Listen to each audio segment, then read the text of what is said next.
Yo, Ernos, what's up, bro?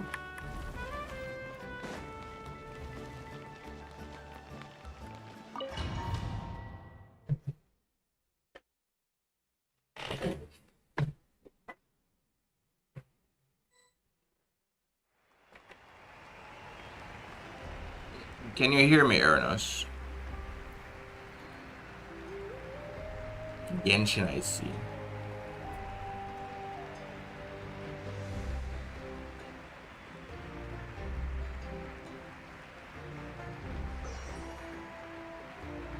Oh, you can hear me, alright. This man's a Genshin, I see. What's up, man? What's the latest, bro?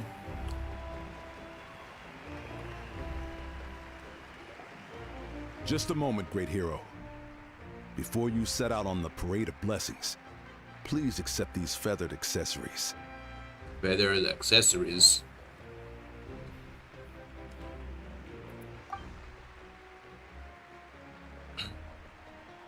We bestow these gifts to every hero who receives this honor. They are proof of your bravery and strength, and mark you as a role model for all in Natlan. I don't want to be a role model for anyone in Natlan. Not much, not too long. Got up. Now, of course, man. You gotta get your rest, bro. The honor of adorning you with these gifts is got a lot none going other on. than one of Natlan's most outstanding warriors, Chaska. What are you currently working on now that you've cleared your TOA? Until the reset, I guess. Exactly! It makes this moment even more special because we're already friends! Well, both in a personal capacity and as a representative of all warriors in Natlan, It felt easier this reset. I bestow upon you this blessing.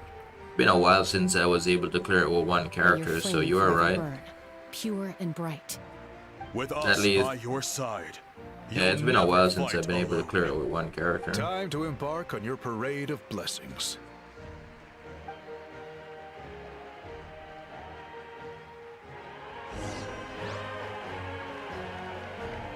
Hey, hero! I guess that's a good thing. Right the way. It really depends on what the buff is. When I noticed they were giving me like Could you look this way for a sec? when I realized they were giving me like basic attack damage buff, when I read that I knew exactly what I was supposed to do. I was like, oh shit, this is one character, bro. Camellia. Great hero! Could I have a moment of your time? Still trying to get Rochia? Of course, man. A lot of people here I'm really look up currently to you building and the would love to characters get a that I've picture or an neglected to autograph. build. So I'm finishing Verena. You don't mind indulging them for a little bit, do you? What's her name? Sanwa. Finishing Sanwa and Wow. what's his Look name? at all the people! They must More have been Tefi. waiting here for a long time. I'm building more Tefi so I can clear Too much to ask, right, the overdrive tower on the right side. I've cleared the first two. That's right. The photo booth. It is kind of this way, sucks and the that they're autograph saying area that is you get over heavy there. attack damage The bonus, parade so of they blessings want you to will play continue in that Jian. direction. So I head don't to the like next area Jian, man. whenever Jian you're sucks, ready. bro. We'll be cheering for you. Actually, I thought he was cooler back in the day.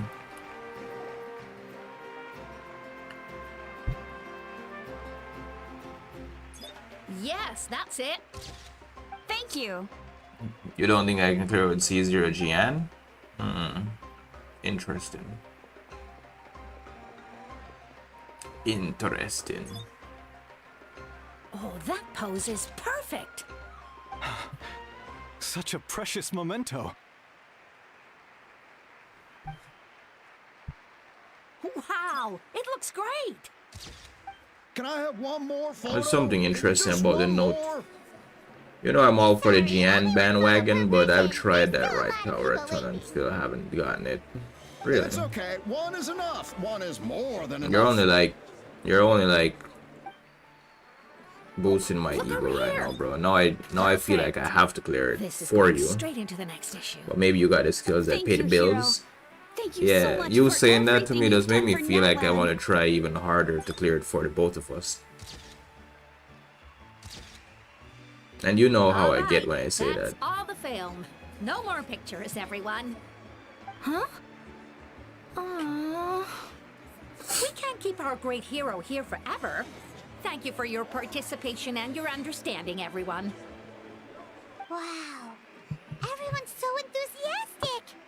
I'll bet she can make a small fortune by selling photos of you to people in Natlan. All right. It was just a joke.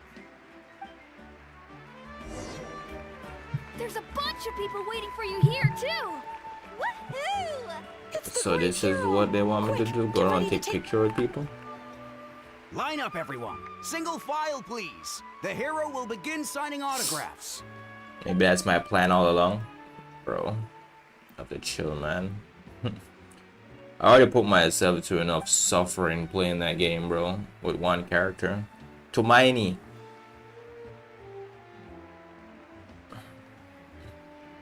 Because I kind of want to fight some tactical holograms with what's her name, Yang Yang and Sanwa. Kind of want to clear some tactical holograms with them. Oh, sign in signature type shit.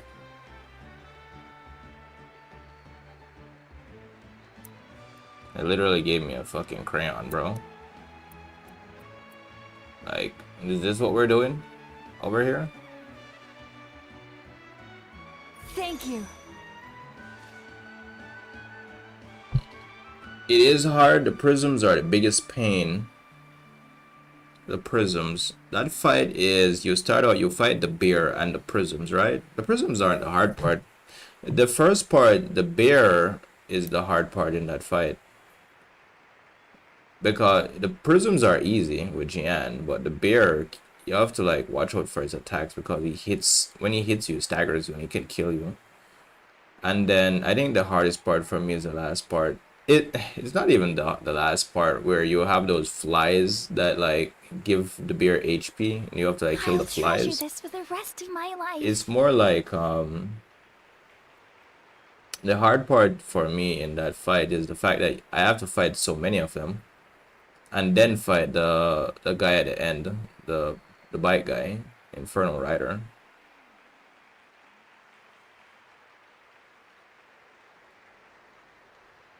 This is what they have me doing over here, bro. They got me like signing signatures and shit.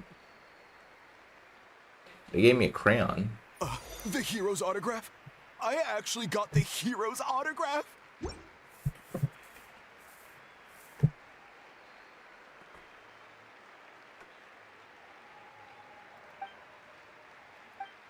All right, last one. The great hero has a parade to But finish. I've read the buff and I think I understand how it works. Thank you for taking the So, time to sign those autographs. We I really think I have an appreciate idea it. of what I'm supposed to do in that fight. But it's going to be like dependent. It's going to, the fight is all about Jian, and that's the problem for me.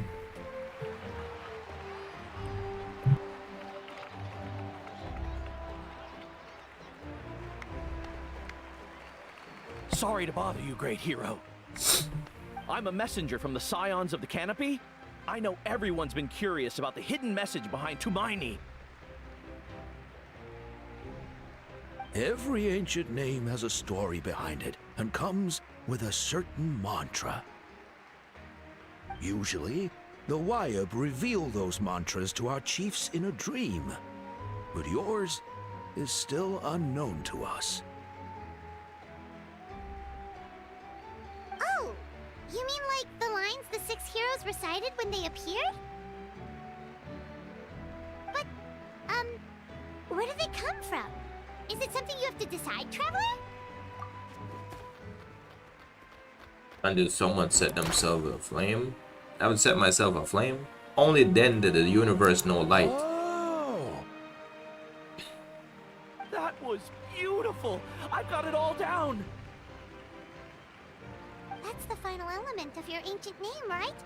That means you've been completely accepted by Natlan's ley The line! Lord of the Night gave those words to me, From did the they? Lord of the Night herself? I guess I'll keep trying and see.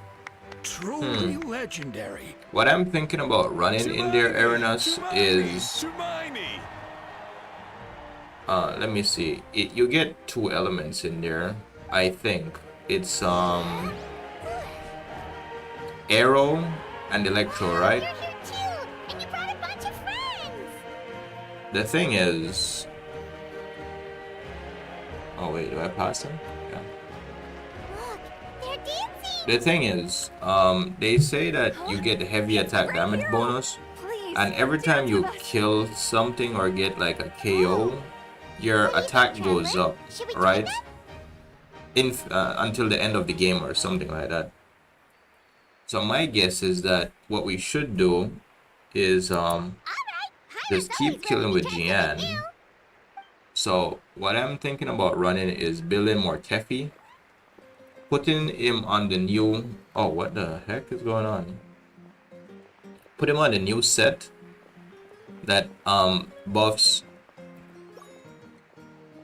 coordinated attacks, right? That means I don't need to build that set on him. Not the dancing.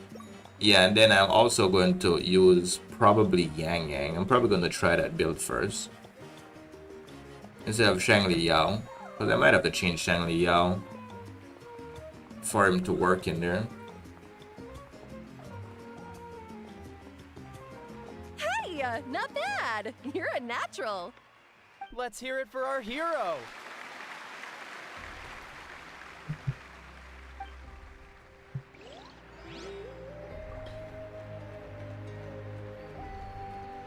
That shit was cringe.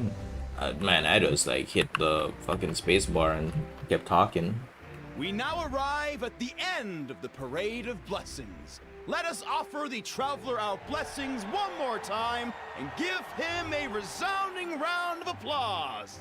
Apparently Phoenix and Hattie said this story was a masterpiece. So I'm trying to see how it's a masterpiece. I never saw one, Traveler.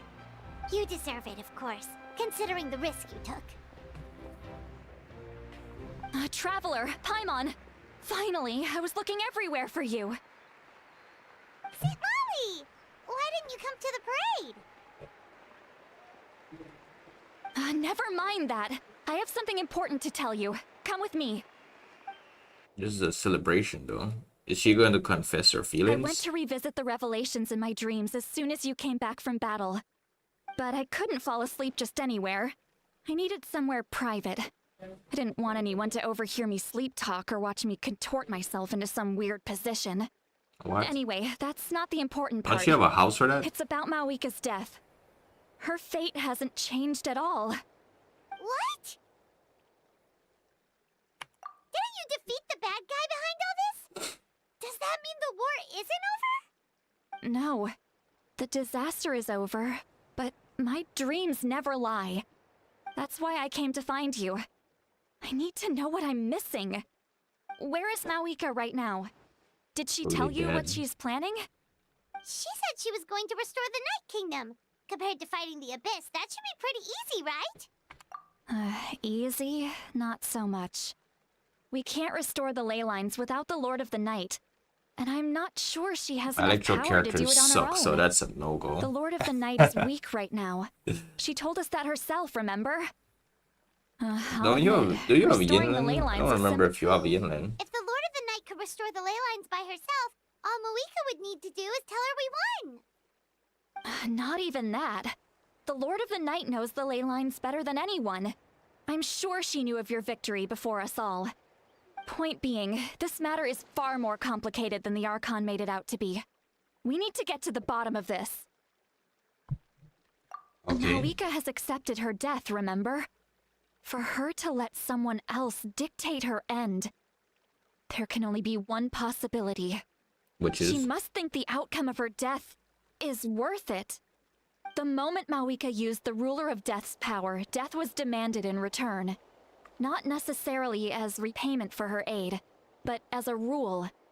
That means Mavuika doesn't have to just sacrifice herself to the Ruler of Death. At least you guys are She getting can a still free use character her yet death to again get and something 20 in polls. return.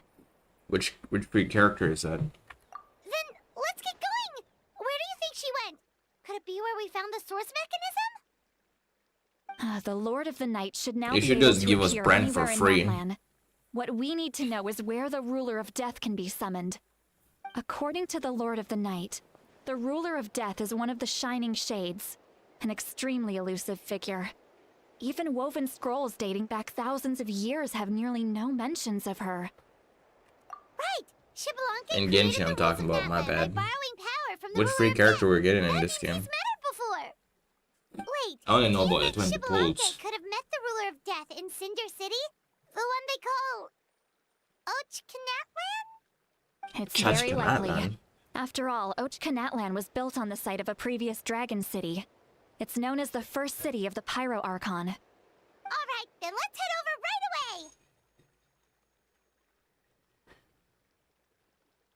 away! It's not easy to get there, so follow me. I'll take you. The Lantern Rite leeway character picker every year. Oh. I think that event started. I had no idea. That event started, but I'm supposed to do a different event first. When I get through the story, I need to see what's going on. We got eyeballs in the sky. Man, this place really You is send a hard to message get on to. WhatsApp, bro. You got Genshin that wasn't involved the in your only one who life? saw that weird thing up there, right? All those eyes inside of it? Talk about creepy.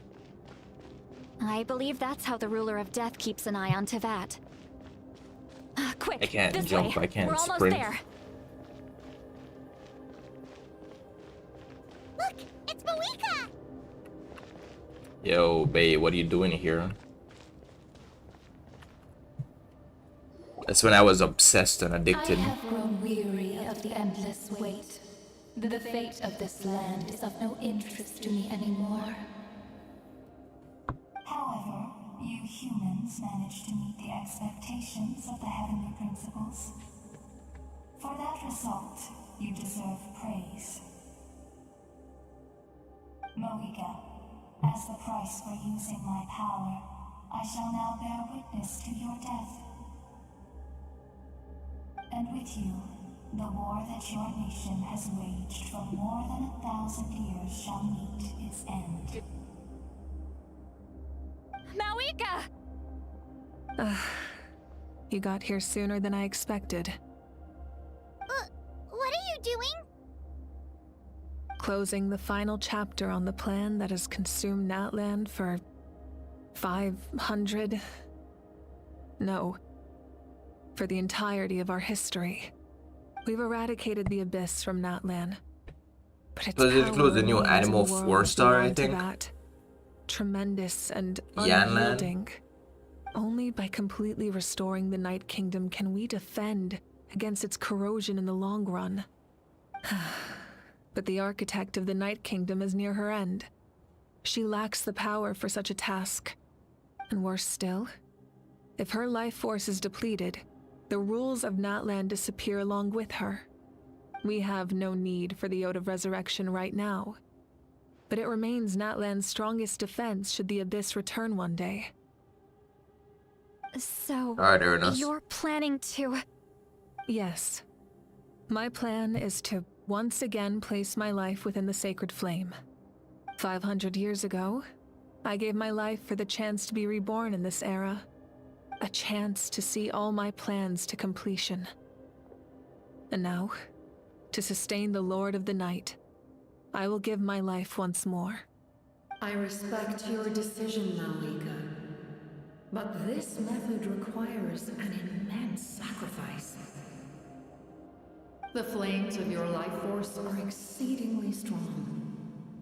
But a life sustained by fire is one destined to die out one day. What will you do then?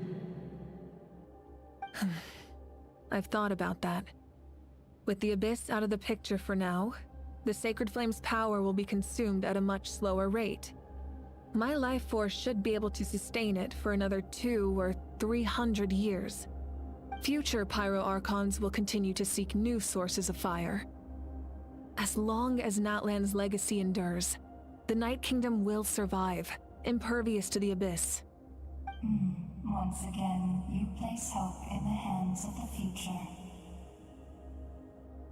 But the pilgrimage can replenish the power of the sacred flame. We can give it that meaning. Why shoulder this burden by yourself? Because I want the pilgrimage to change. The pilgrimage was an essential part of our struggle against the Abyss, a grand competition full of promise and glory. But it also chained our people to an inescapable destiny. Fear and anxiety have been our constant companions. We knew what the consequences would be if we laid down our arms. Morality left us with no other choice. And so, Natlan became the nation of war.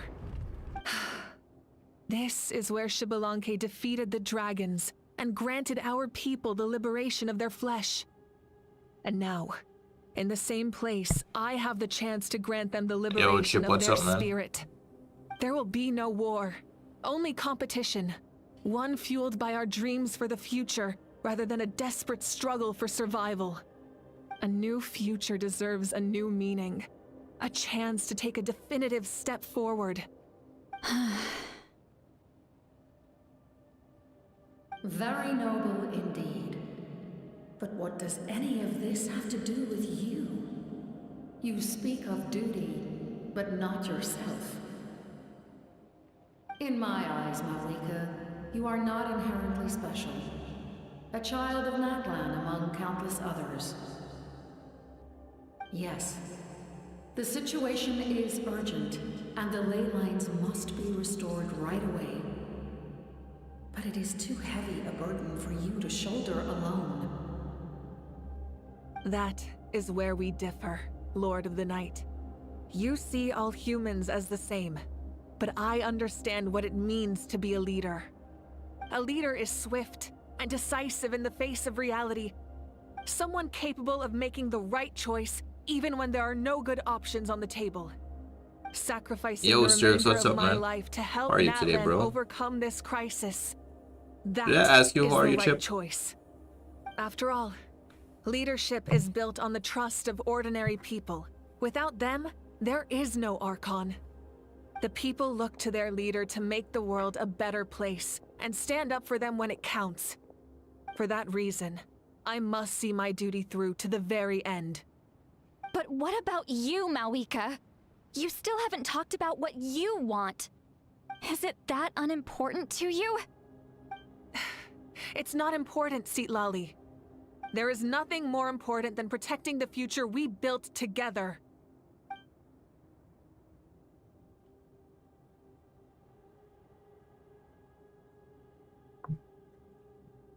The goat is about to come. You can hear me, right, Sturks?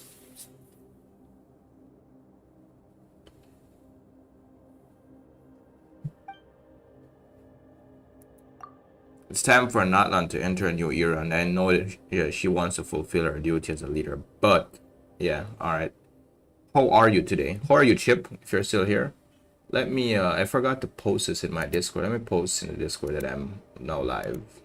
Real quick.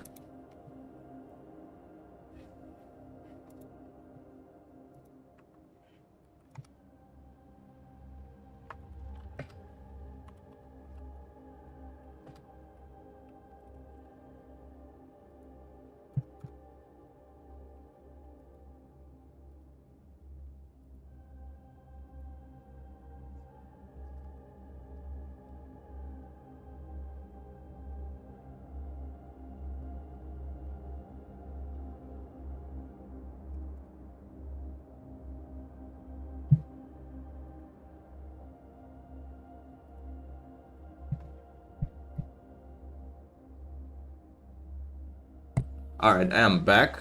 Yeah, what happened? Nothing happened. Alright, ready. She deserved to have a place in the future she built with her people. I mean, yeah, I kind of like her. Love her, actually. I shall accept Mavuika's sacrifice for the Lord of the Night as her death, and I will bear witness to the very end. Thus concludes the deal I made with Xbalanque several thousand years ago. Lord of the Night, you may now begin.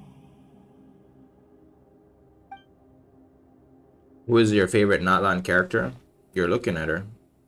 Mavuika. What are you waiting for? There is another who wishes to take part in the ceremony. Who? And I cannot disregard their intentions. I must wait for them to arrive. Who? Another? I was to bear witness to a death, and now the situation is increasingly tenuous. This man said the goat. Yo, who's the goat? Wait, let me see who the goat is, bro. Fails to meet my requirements. I fear I may lose my patience. Rest assured, his life will hold equal value. Equal? I am the helper of humanity, and I must always place their demands first, no matter who the human may be. Cumbersome. But there is nothing to be done. Such is the duty of an angel. Such as... Wait, Oh yeah, I forgot Renova is an angel. We made it. Auroron. This man is not the goat, bro. Oh shit, bro. Yo, is that Capitano? Thank you for showing me the way. The captain? The other individual you mentioned. It was him? Indeed. Indeed. Like you, he carries many lofty ideals. Mavuika, I understand how you feel. And if I were an ordinary mortal, I would have no reason to stop you. But like you, I've been waiting for this day for too long, and I can offer a better solution. Which is what? You created this new future, and you deserve to guide its direction. Your life should not end here. But death is the end I have been trying to reach all along. Yeah, because he's I've come immortal. thus far to use my death to open the gates of the ley lines to my people. Your people? Are you saying he was origin? No, he's from whatever that old place is called again. That's right. They have been with me for the past 500 years. 500 years, yeah. But how? Carrying that many souls within you? There's no way you can keep your yeah. consciousness intact. Besides, you weren't affected by the source mechanism like I was. Do you still remember the voice that you heard? It came from my heart. With the help of technology from Conria, my heart was modified to convert memories and souls from the ley lines into knowledge. As a result, I became extremely sensitive to souls, and developed the ability to sense their presence, much like yourself. After encountering countless lost souls during the disaster 500 years ago, I forsook the capacity for knowledge granted by the modification, and used my heart as a vessel instead.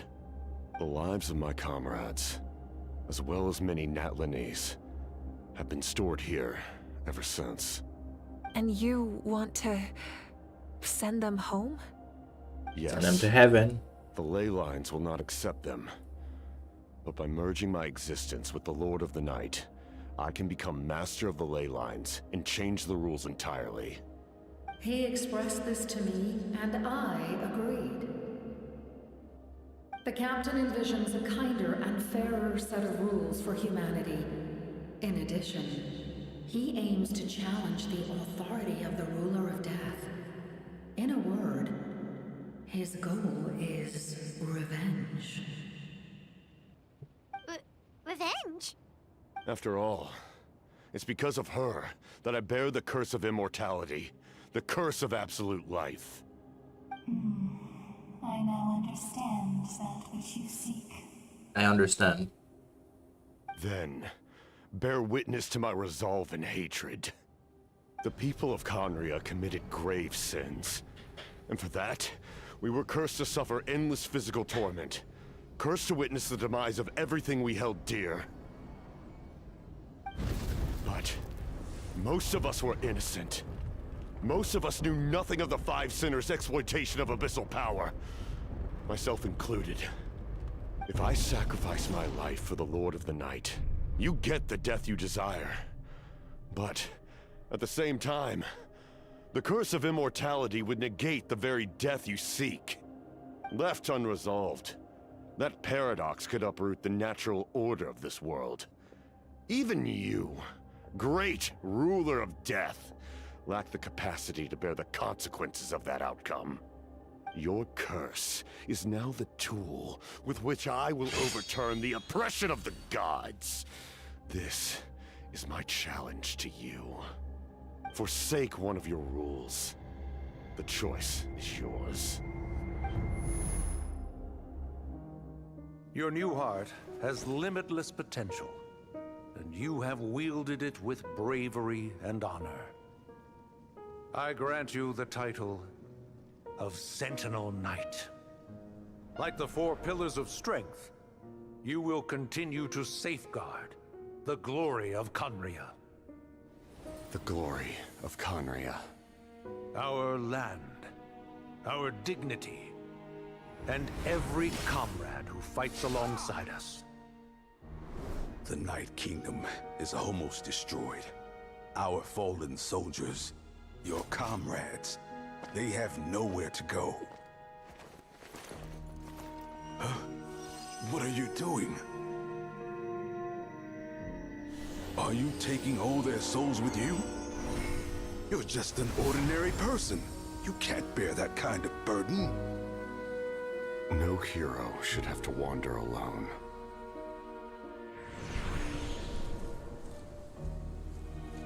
The curse of immortality. Using immortality to fight death.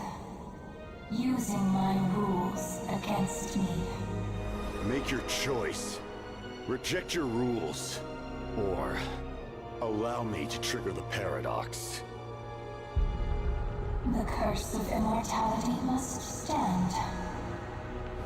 Use it to fulfill your final wish.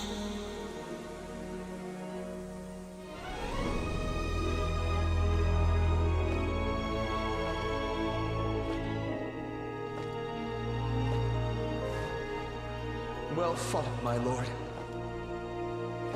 Thank you for everything.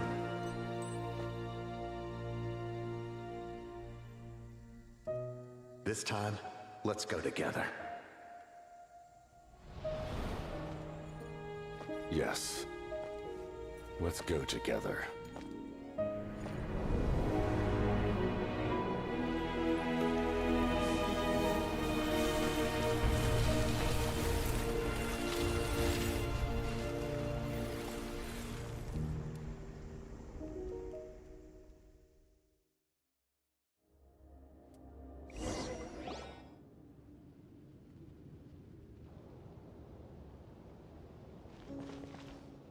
The captain, he... The curse of immortality still exists.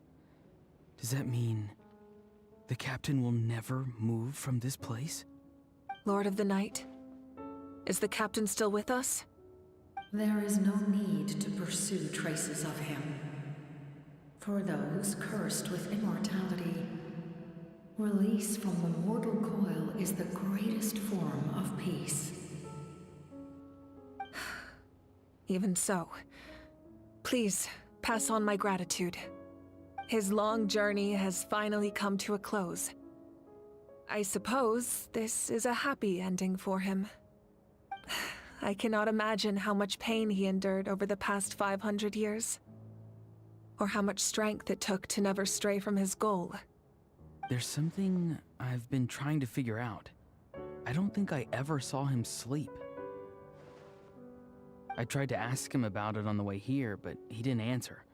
Just like always, he never talks about himself. It's probably due to the voices. When souls merge in a single being, their voices echo endlessly through the mind. Souls that retain memories of their death often scream and wail in despair. Considering the number of souls inside him, that effect would be even greater. So, over the past 500 years, he didn't sleep? At all? Without experiencing the curse of immortality, we will never truly know his agony. But I can see why his hatred for the ruler of death was so strong. In the end, he used that immortality to his advantage, and granted the Lord of the Night eternal life by fusing his existence with hers. Well fought, Captain. You may wonder why the Night Kingdom, a land of souls, was unable to accept the souls adrift on the surface. The reason lies in the Heavenly Principle's modifications to the ley lines. The original purpose was to help counter the Abyss. And so, their stability was paramount. But at one point in time, Natlan's ley lines were decimated.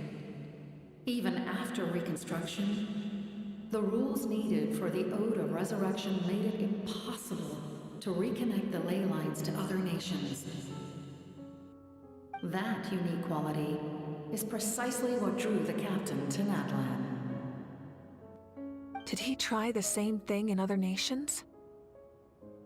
Yes, but all those attempts ended in failure. He fought to save Natlan not only to defeat the Abyss, but because this is the only land where the souls within him could find salvation. We met not long ago to talk about that very possibility, and I confirmed the feasibility of his plan. I, too, recognized the need to change the rules of the ley lines. Not only for the souls that wander this land, but for the outlanders that may perish here in the future. In the eyes of the Heavenly Principles, that kind of change is extremely risky, if not impermissible. But, as an angel, I have a duty to serve humanity. Such is my mandate. Thank you for everything. Citlali, when I gave you the Pilgrim's Chronicle, I said something rather pessimistic to you. Do you remember?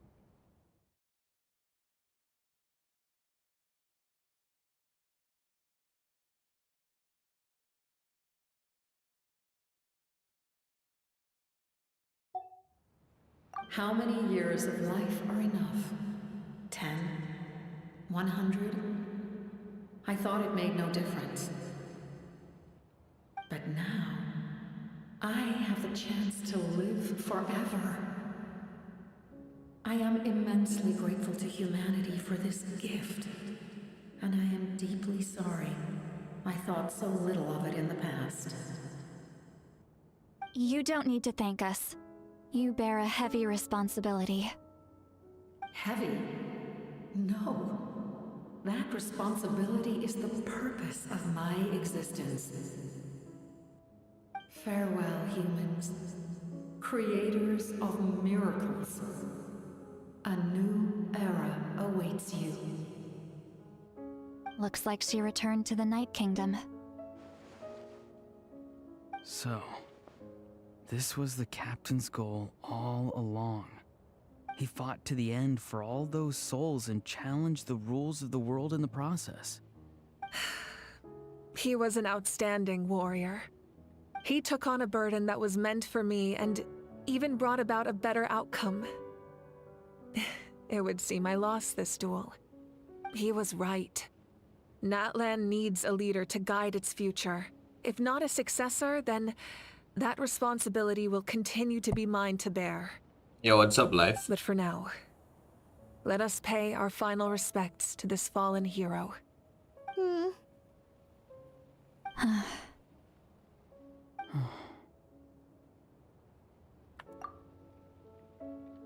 Il Capitano.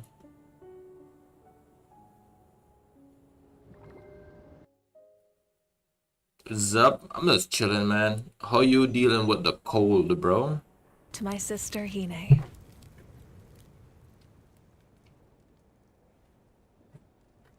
I know all that remains Who in the died? Night Kingdom is your memory. But I still wanted to write a short letter to tell you about the situation. The leader after of the the... war. After countless partings and farewells, Natlan has finally entered an era of peace. The pilgrimage is Can't still even a remember their popular names, tournament, to be honest. but now its only purpose is to showcase the thrill of competition. The leader of rather the than select Harbingers, warriors for war. Il Captain, Our Il cultural Capitano. legacy is not rooted in our suffering. In this era of peace, Natlan's fire will burn brighter than ever. With the restoration of the Night All Kingdom, the snow is gone in 2 days. our I'm people are freezing now out free here, to bro, in the leave our Caribbean, and borders. we don't have any And snow. many have set their sights on the wonders of Tibet. Can't wake up in the morning. I'm sure many exciting and eye-opening adventures await them. And although our battle scars will fade, the stories of our heroes will never be forgotten. When a new you returns to this land one day, I know you'll recognize the significance of this war and all we lost. The land we love has not been destroyed, but grows stronger by the day. I will forever be grateful that I got to see you again. And when the flames deliver this letter to you, I hope you know how much I miss you. I actually got the chance to finish this painting. And not a moment too soon. It's time to bid farewell to all the fallen.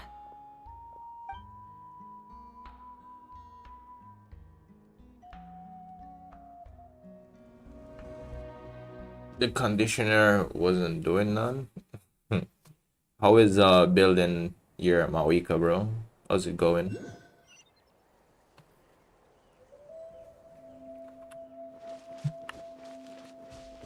Hey, is that part new?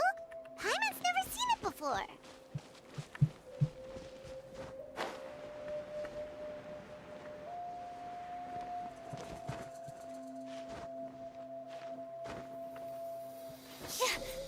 Huh? Yep. Hup. Hup.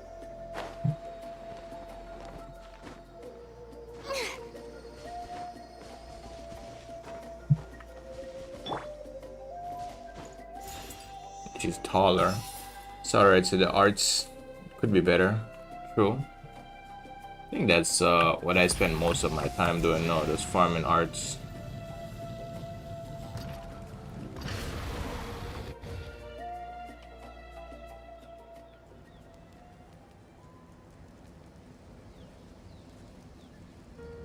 We are gathered here today to bid farewell to all who lost their lives in this war. This struggle has caused us profound pain and brought us face to face with loneliness and loss. But through it all, our bravery and resolve never 74, wavered, 160. and we never lost Nice, sight bro. of victory. Even the tiniest of sparks can unite to become a blazing fire. They lit our way forward and showed us the path to victory. When our homeland is revived and life blooms again, they will return to us with the first rain of spring. It is just as our poem describes. We are the inheritors of memory and legend. Those who grew alongside sun and wind. Those who forged our own destiny and future. That is Natlan's fire, the lifeblood of our nation. The fallen are never truly lost to us. We will be reunited one day. And as we create new legends and write new poems in honor of our beloved homeland, they will always be with us. Their deeds immortalized in our memory, and their names immortalized in stone. Il This day will Capitano. be remembered in the actions of every valiant warrior and brave Saurian, all equally important and indispensable. I would also like to take the time to recognize a Fatui Harbinger, who sacrificed his life for our cause. He was a warrior from Conria, who helped defend our nation 500 years ago. A man who used his own heart as refuge for the souls of the fallen. For the chance to offer them a final resting place, he chose to fight with us once again. In the end, he fulfilled his wish and returned the souls to the ley lines. By turning his curse into a weapon, he defeated his fated foe and protected me in the process. We have had our differences in the past, and I cannot say his character is representative of all in his organization. but on this occasion, we honor him as one of our own. In Natlan, all heroes are worthy of celebration.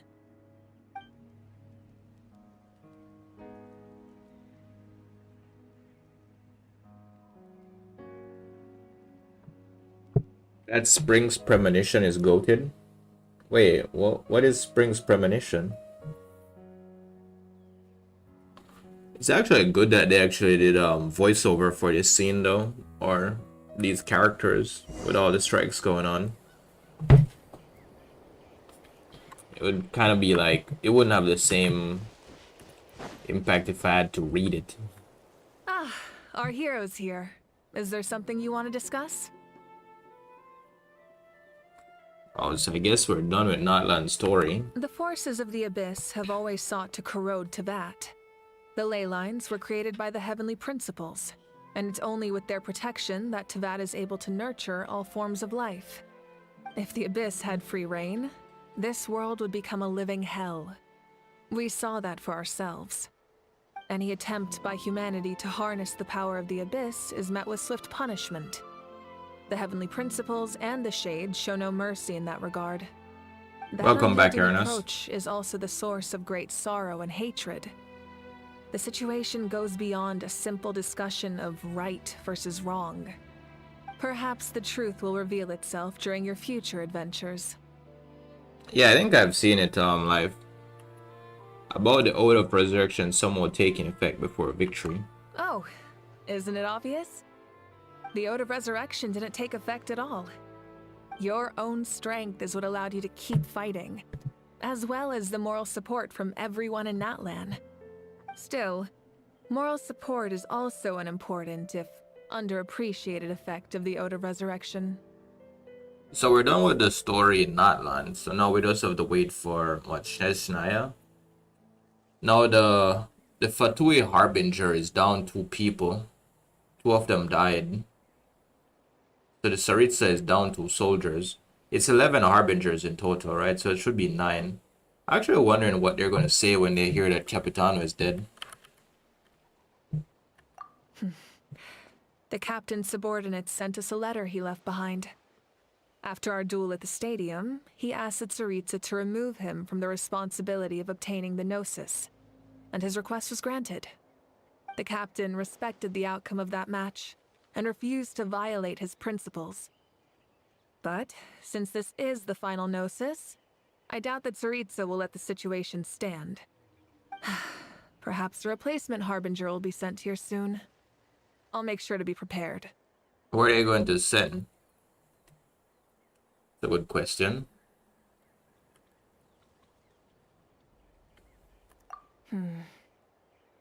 A direct conflict with the Fatui is unavoidable the moment you step foot in Snezhnaya. So make sure you're ready for any scenario. On a related note, I've acquired some new intel about the fragment that suddenly appeared in the sky. Such fragments are known as Ancient Moon's remnants, relics of secret source technology from the era of the ancient dragons. Coincidentally, a small squad of Fatui infiltrated our borders around the same time it appeared. Our investigation revealed them to be the subordinates of the Doctor. Their stronghold is in Nod Krai, a land with a long history not far from Snezhnaya. The people there can use a very special power. It's said that this mysterious power predates even the 7 elements of Teyvat. Ancient Moon's remnants, the Doctor, a mysterious power. The project that connects all 3 must be ambitious indeed. So we're going to Snezhnaya next. About the tribe my ancient name will belong to. Huh? Tribe? Oh, you're thinking along the lines of how the names of the 6 heroes were inherited. In truth, apart from a few ancient names associated with a certain tribal culture or tradition, most ancient names can be inherited by anyone. Your name likely falls under that category. The Wyabb will select someone who shares your character and name them as your successor. Of course, that won't happen for a very long time. Because we don't die. I don't have any other questions. The long journey of the Pyro Archon has now come to an end. Together, we overcame darkness and death to accomplish something truly remarkable. As we celebrate your glory, allow me to thank you once again. This time, just as Mavuika.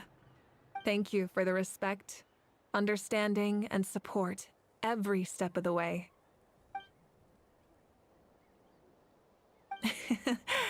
An honor we share. You can keep chatting with your friends nearby. I think I'll stay here for now and watch over them.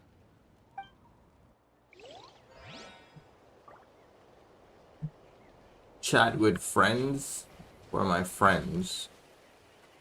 Discuss your future plans with your companions. Pay tribute to the heroes. Pay tribute to the heroes.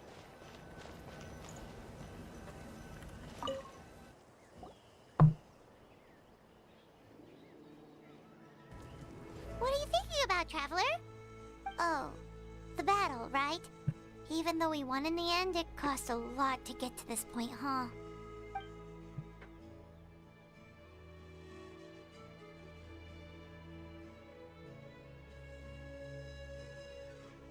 Gonna do some dailies, of course, life, no problem. Sing your final song with pride. This monument commemorates the 1825 brave warrior who gave their lives in the war for Natlan. 1800 people died? I didn't even know that. Let's leave this for them. Yes.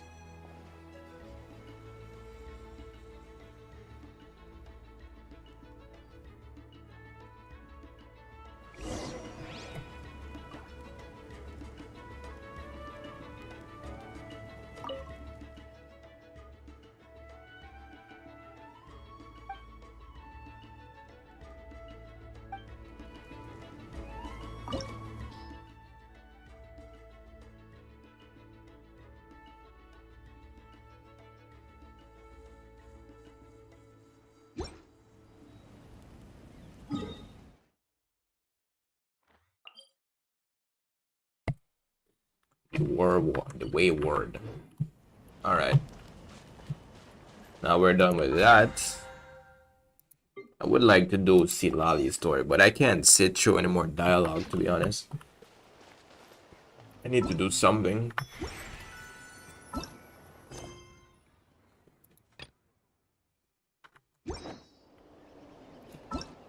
Oh, the Ode of Resurrection. Incandescent. Wait, what? When all becomes a monument.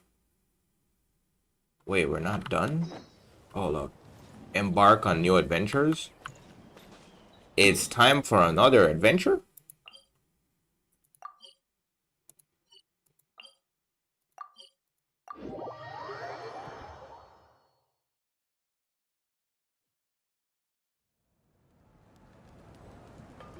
Exploration and trials.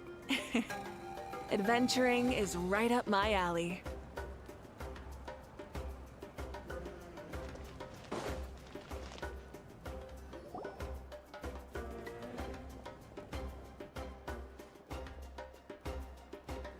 Story! Story! I want to hear a story! Come on!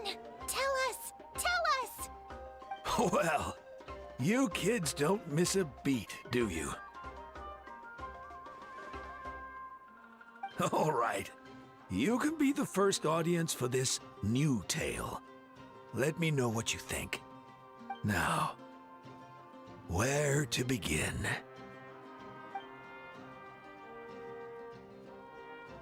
Want to stop and listen to the story? Sounds pretty fun! This is a story of the great heroes of our time. There are three great heroes at the center of this tale. The first is an outlander known as the Traveler, a warrior of great strength, completely immune to the power of the Abyss.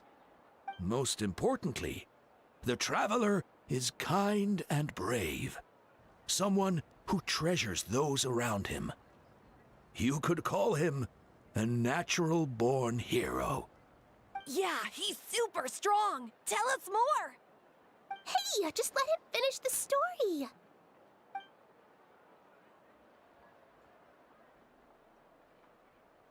The man telling the story keeps looking this way, Traveler. Paimon thinks he recognizes you. The second hero is also an outlander. Many years ago, he forged a connection with this land and used his body as a vessel for the souls of his fallen comrades. His goal was to give them a home and, with that, a chance to be reborn into this world. The third hero is none other than our current Archon, Mavuika. Not only is she a powerful and respected figure, but she also commands the power of the Ode of Resurrection, which can bring people back from the dead. With the support of 6 heroes from 500 years ago, she united Natlan against a dangerous foe. Now, this story truly begins with the arrival of the Traveler in Natlan.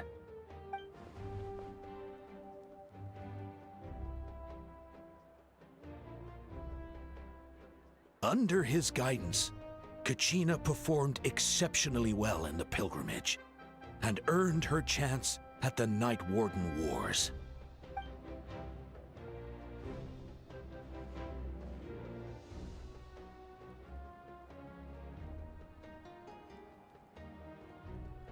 Suddenly, the sky turned dark. The sacred flame went out, and Gasoithoth appeared.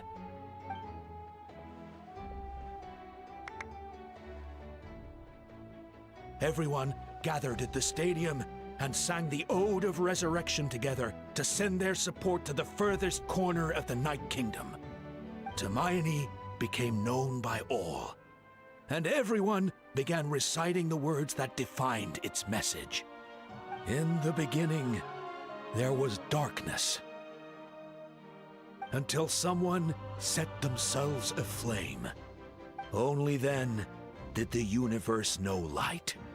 Anyway, the dust has now settled, and Natlan has entered a new era of peace. The Traveler fought for life, the Captain fought for death, and our Archon, Mavuika, created a bridge between them. Wow! Is there more? Please don't let that be the end! Sounds like you like this one. Tell you what, give me some time and I'll write it all out in even greater detail. I loved it! This is the best story ever! Yeah, and Tumaini is the coolest ancient name. I get to be Tumaini today, okay guys? Hey, it's supposed to be my turn!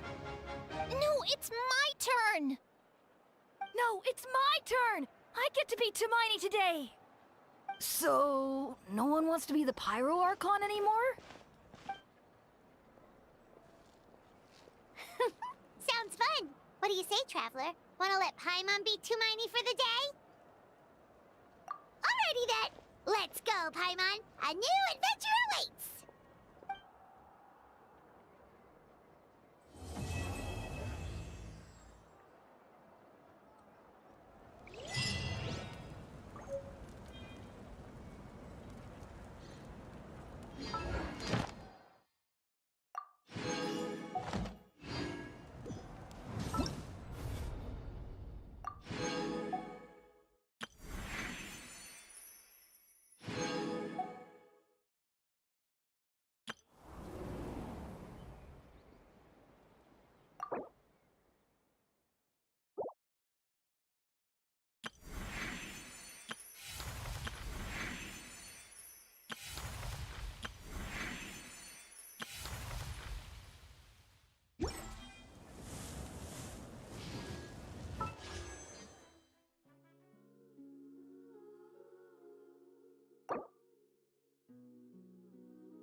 Ad Astra Abyssosk. Thank you for complete.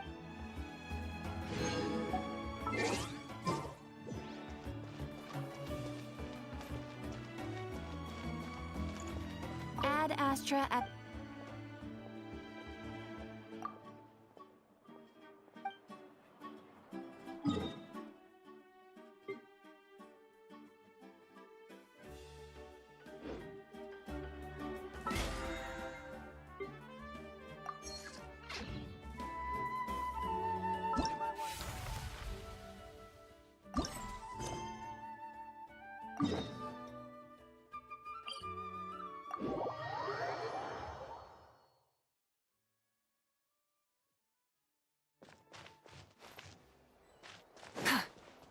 Full throttle!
the show begin. Ready, steady, go! Not bad. Light of the blazing sun! Switching gears.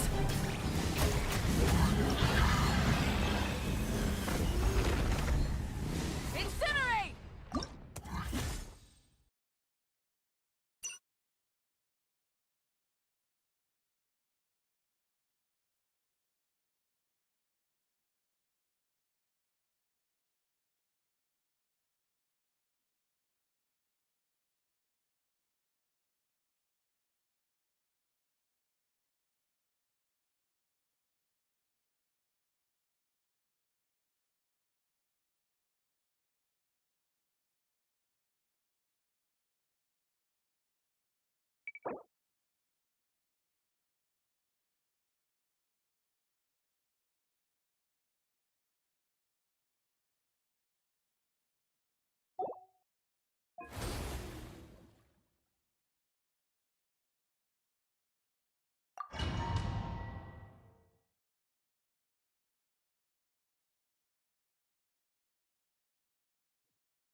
Everlasting as the moon.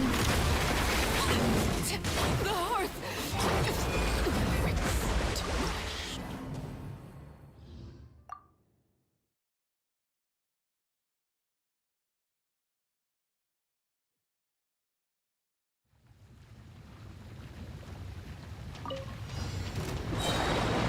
Temple of Wisdom!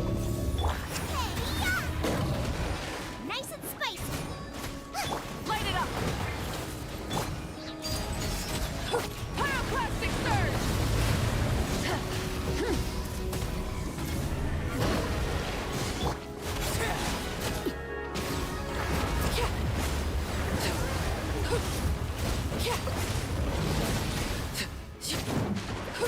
Witness my rise.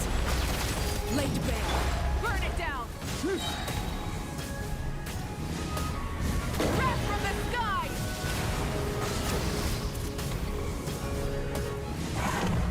Incinerate! Grow! Life lasts forever.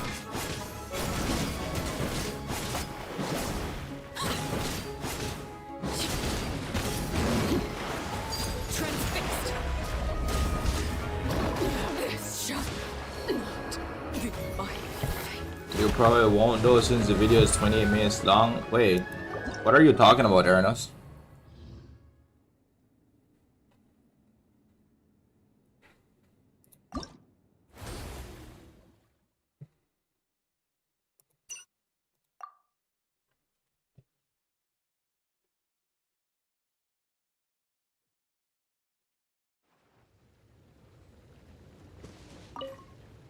Didn't you see my earlier message? I have to go by a... Wait, I'm back, Jack? No, I didn't see her. It's not there.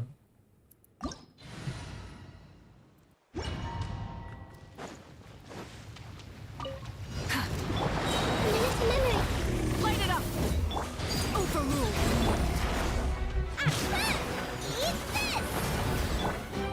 Sharing my knowledge.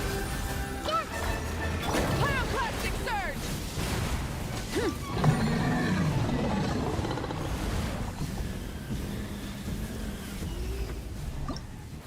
I have a video for you to react to. I know you don't really care about the drama and opinions that's going on, but it'd be interesting to see what you think.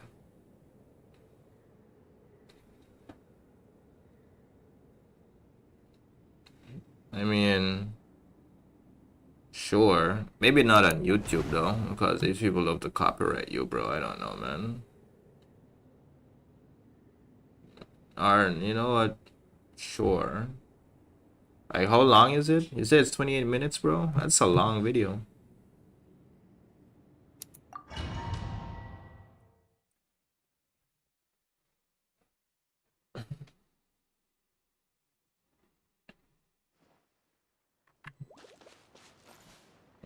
Let's watch 5 minutes? Sure. Let me do this first.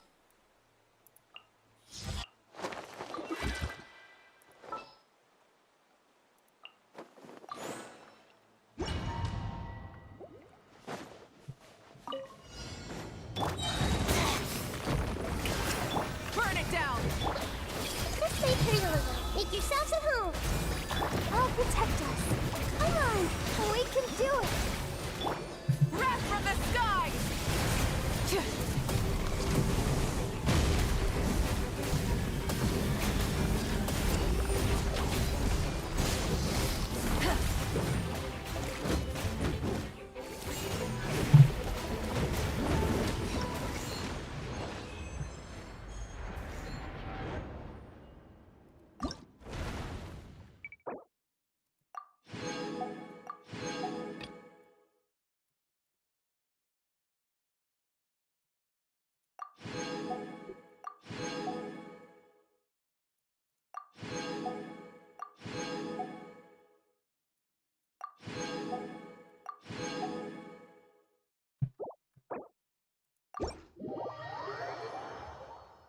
Did you send the video?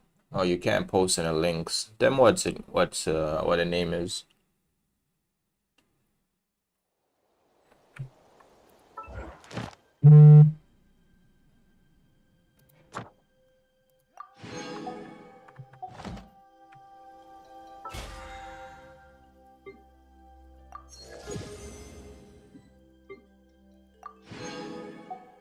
I'm worried ZZZ's combat may be better than Wuthering Waves. I mean, that argument isn't entirely incorrect. I'll talk back to this kid.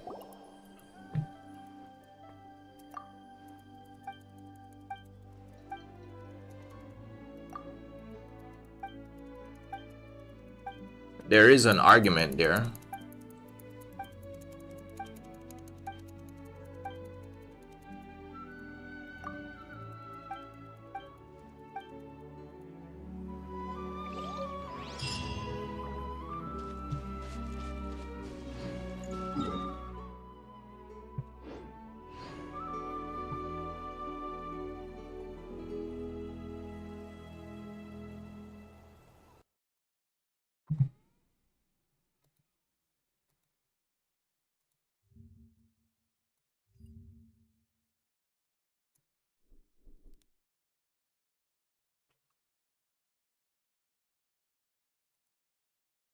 Oops.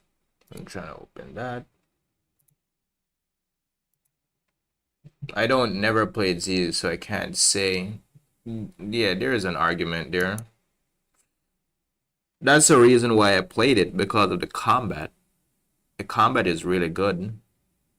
I said it multiple times, bro. Yeah, alright.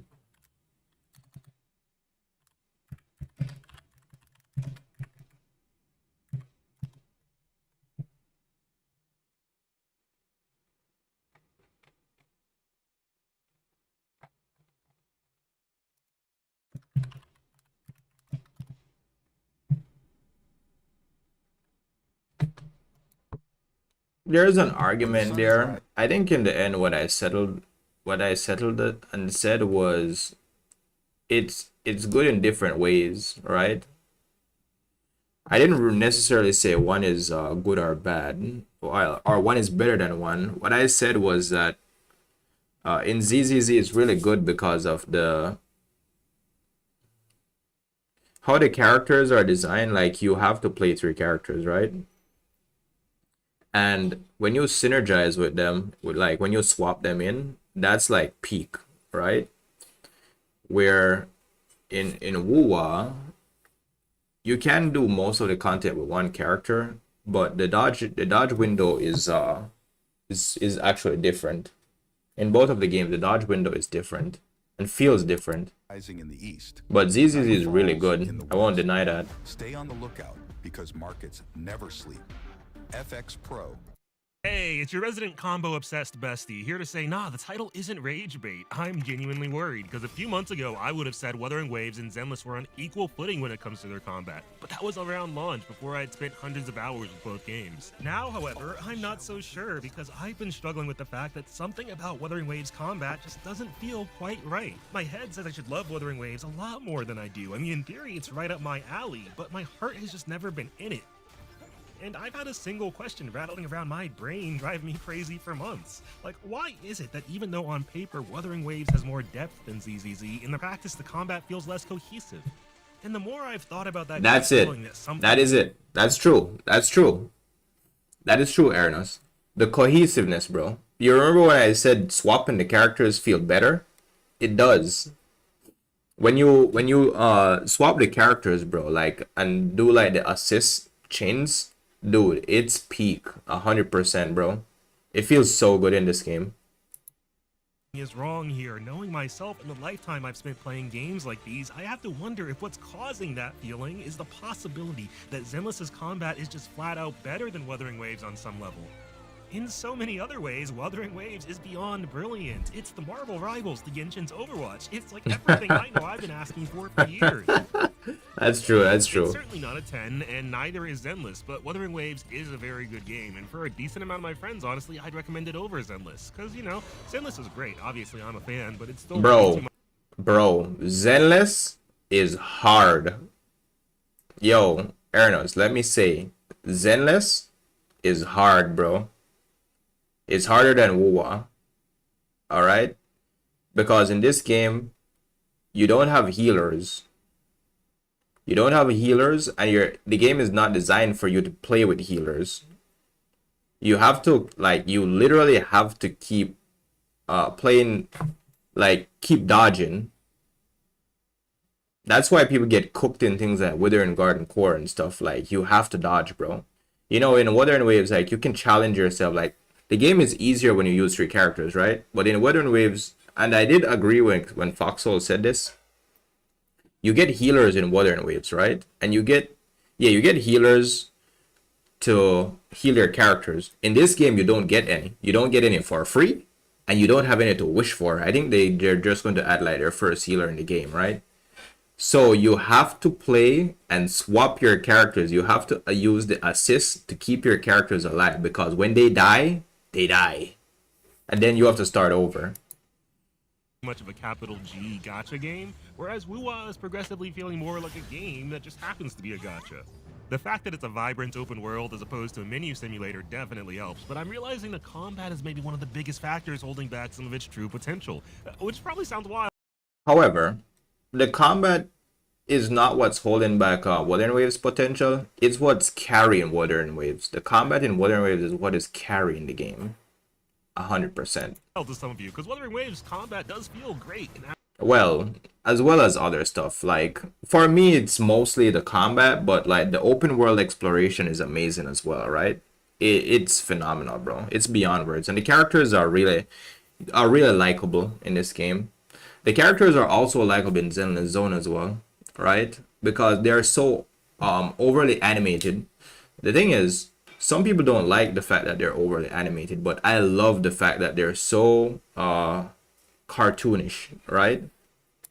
Absolutely has more room for the kind of player expression that normally defines character action games, while Zenless is a bit more limited. But have you ever heard the saying, constraints breed creativity? Sometimes the more limited...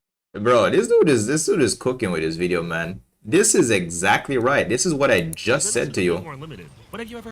It's more limited in Zenless Zone. Like, you can't do a lot. Like, there's a certain specific way to play, and if you like miss your timing and stuff in that game, you die for it, right? Ever heard the saying, constraints breed creativity? Constraints breed creativity. Yeah, you have to focus, bro. You have to lock in when you're fighting in that game. I'm pretty sure you've seen me do it. Like when I'm in Shiyu defense, like I'll be there like fighting this robot thing, or two of them at the same time, and I'm getting cooked, bro. And then I get like upset because I have to keep starting over because I keep getting cooked, and then I keep complaining and say, "Oh shit, Soldier 11 is just not it, bro." Talking about Wuwa, Ernest got me watching this video from this guy, talking about the combat between Wuwa and Zenless Zone. Sometimes the more limitations you have, the more innovative your solutions become, and the Zenless devs have made a few design decisions around their limitations that may be some of the most quietly innovative I've seen in any action game in years. Surprisingly, they've actually managed to find that rare balance between a high skill ceiling and a low skill floor with combat that can be fun and engaging for all skill levels. And that's something action games like this have always struggled with, and more often than not, you get games that are... Dude, in this game, like, people quit quickly, bro. Like, if you don't have the skills to play Zenless Zone, you're not going to play the game for long. Because that game, bro, like, you have easy levels that you start out with, bro, but then, like, shit gets harder, man. Like, the easy levels have a harder difficulty, and you need to clear them to get, like, you know, certain achievements. And you want to, because you want to see all of those, like, stars on your shit, right? But, dude, like, some of them are so difficult. To be fair, not all of my characters reach max level in that game, right? And I was cooking in not just Shiyu defense, but I was cooking in Withering Garden core, right? Withering Garden Blitz, because that was the harder version. It's pretty much like cutting out the TVs. I think that was one of the biggest things in Zenless Zone. The TVs were annoying. That's why we got Blitz. Blitz make you skip the TVs and you just go straight into combat, right? But when you're in the combat, bro, like, shit is so difficult. And in that game, I do believe to have an easier time, you need the characters, bro. You need to wish for characters that have different elements, right? And the good characters are going to use, like, the dark element. I don't remember what the dark element is. I had a fire character, which was Soldier 11, but she was not my favorite. I needed an ice character and I needed an electro character, right? I didn't have those. So my account was getting carried by Jane. But Jane was a physical DPS character. She only did physical damage. So there was only so much she could do. I mean, I could go for a Disorder. I was like cooking with Disorder, but like things would have been easier if I had like the characters with the correct elements. And that's why I didn't progress. Like, I wasn't able to finish all of the endgame floors in Shiyu defense, right? Except for the simple fact that it wasn't open world, and it got boring, especially with the trains. Yeah, you won't like the game if you enjoy open world exploration. You won't like the game. In the game, you have multiple cities or districts that you can go. You travel to them with your car or your little minivan, right? But that game was all about the combat. That's what made me play the game for so long. I love that game. I love it. I only stopped playing it because I have to wish for characters. And I missed a really good character that I wanted. I might go back to it, I might not. I don't know, man. They're so I was just afraid of playing it losing for to the casual myself. audience, they wind up feeling shallow like FF16, or too overwhelming to be very approachable for the average gamer like Devil May Cry. I've been looking for the perfect gateway game for the longest time, a game that can introduce people to some of the unique satisfaction of stylish character action games, that can smooth over some of the less approachable edges to make it more welcoming for newcomers and casual fans of the genre, while not losing. So this dude is like a super fan. He sounds like me, right? He said that he wanted a game that was very satisfying with combat that he can enjoy, right? Zenless Zone is that type of game. My problem with it is that you are required to play. You're kind of like required to play three characters, right?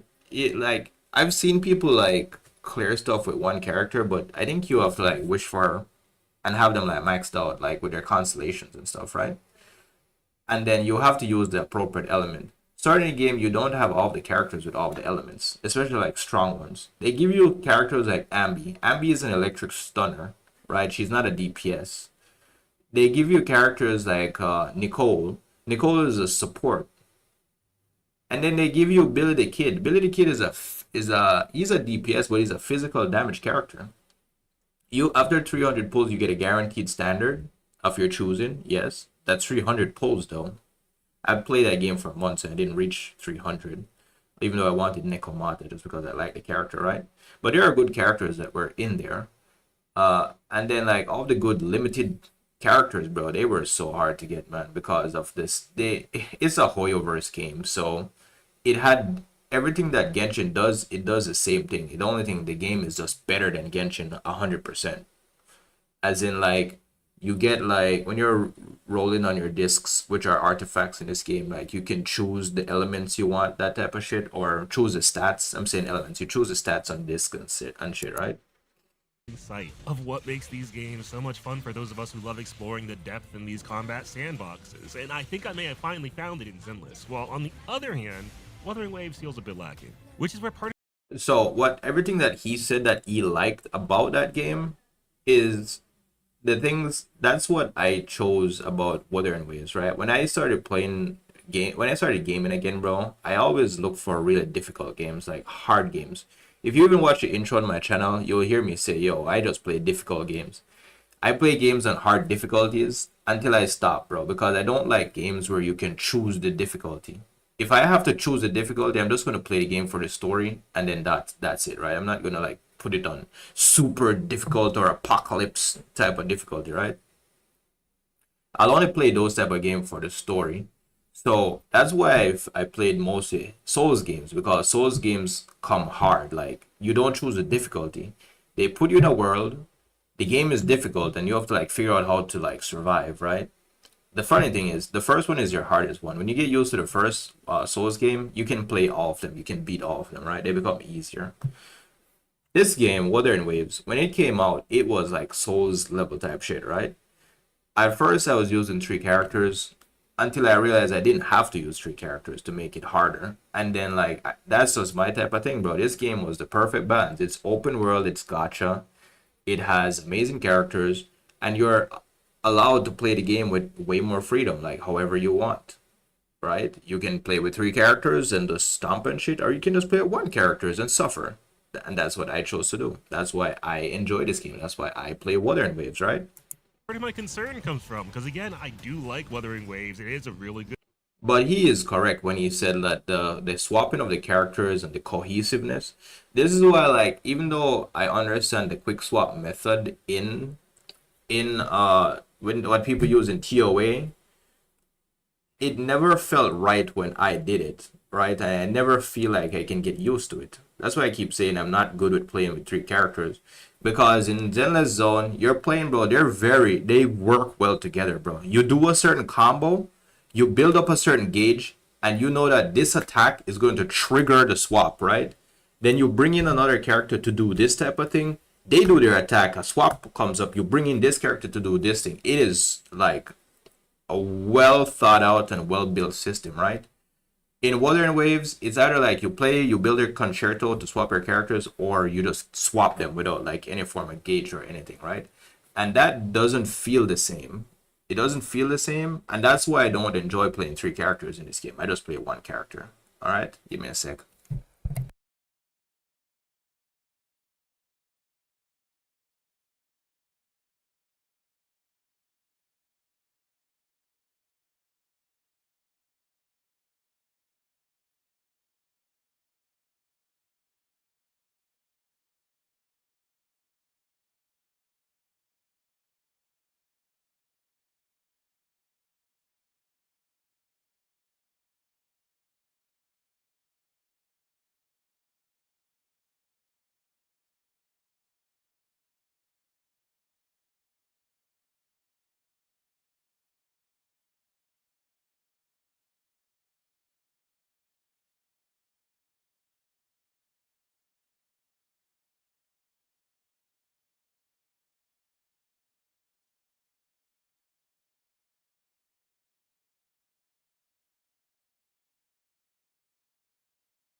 They need to accept your application to be a content creator. Really good detailed explanation. I mean, when you spend a lot of time with something and you enjoy it, you can talk about it, right? Because you become passionate about it. We enjoy Wuthering Waves. Me and Ernos, we played this game every day since launch, bro, right? Zenless Zone, I didn't play every day when it launched. I played it like a month after, I think, so I was behind. I really enjoyed it though because I played it for a really long time. I played it to a certain level. Like I said, I think the hardest thing to do in the game was not just Shiyu defense, but clearing Withering Gardens at 11-11 difficulty. I cleared it on 9. I was supposed to clear it on 11-11 the following week, but then I stopped playing the game because I didn't pull a character. And I'm a man of my word, bro. If I say I'm not going to play after it if I don't get a character, I didn't get Bernice. I needed her to clear Shiyu defense, right? Because I needed the fire. I didn't get her, so I was upset. Miyabi came out, Yanagi came out. I didn't get those characters either. I skipped because I haven't been playing. I deleted the game. I did Wuwa come back over ZZ because ZZ feels light as well compared. I don't know what you mean by feels light. It's a game, bro. Like ZZZ playing. The thing is, playing both of these games require a certain level of skill, right? The thing is, with Wuthering Waves, it's more lenient to the general audience because you get healers, you get 3 characters, and when you die, you can respawn. You can like revive the characters, right? If you're playing 3 of them. You don't get that in Zenless Zone. When your characters die, they die. And then like when all of them die, you restart from the beginning. That's what I like about it. It's very challenging.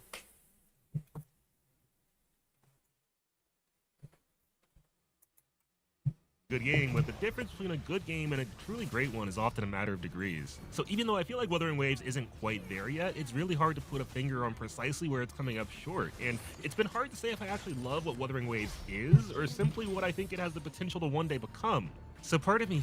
And what he's saying right there, he is correct. Wuthering Waves is still a baby, bro. Because remember, even in our surveys, they kept asking us like, what do we think about this? Would we like to implement this in the combat? They gave us like a taste of I don't remember what the mechanic was called, where you build your super on all 3 of your characters and then you let them synergize. It was like Resonance Liberation synergy or something. That shit was cool, right?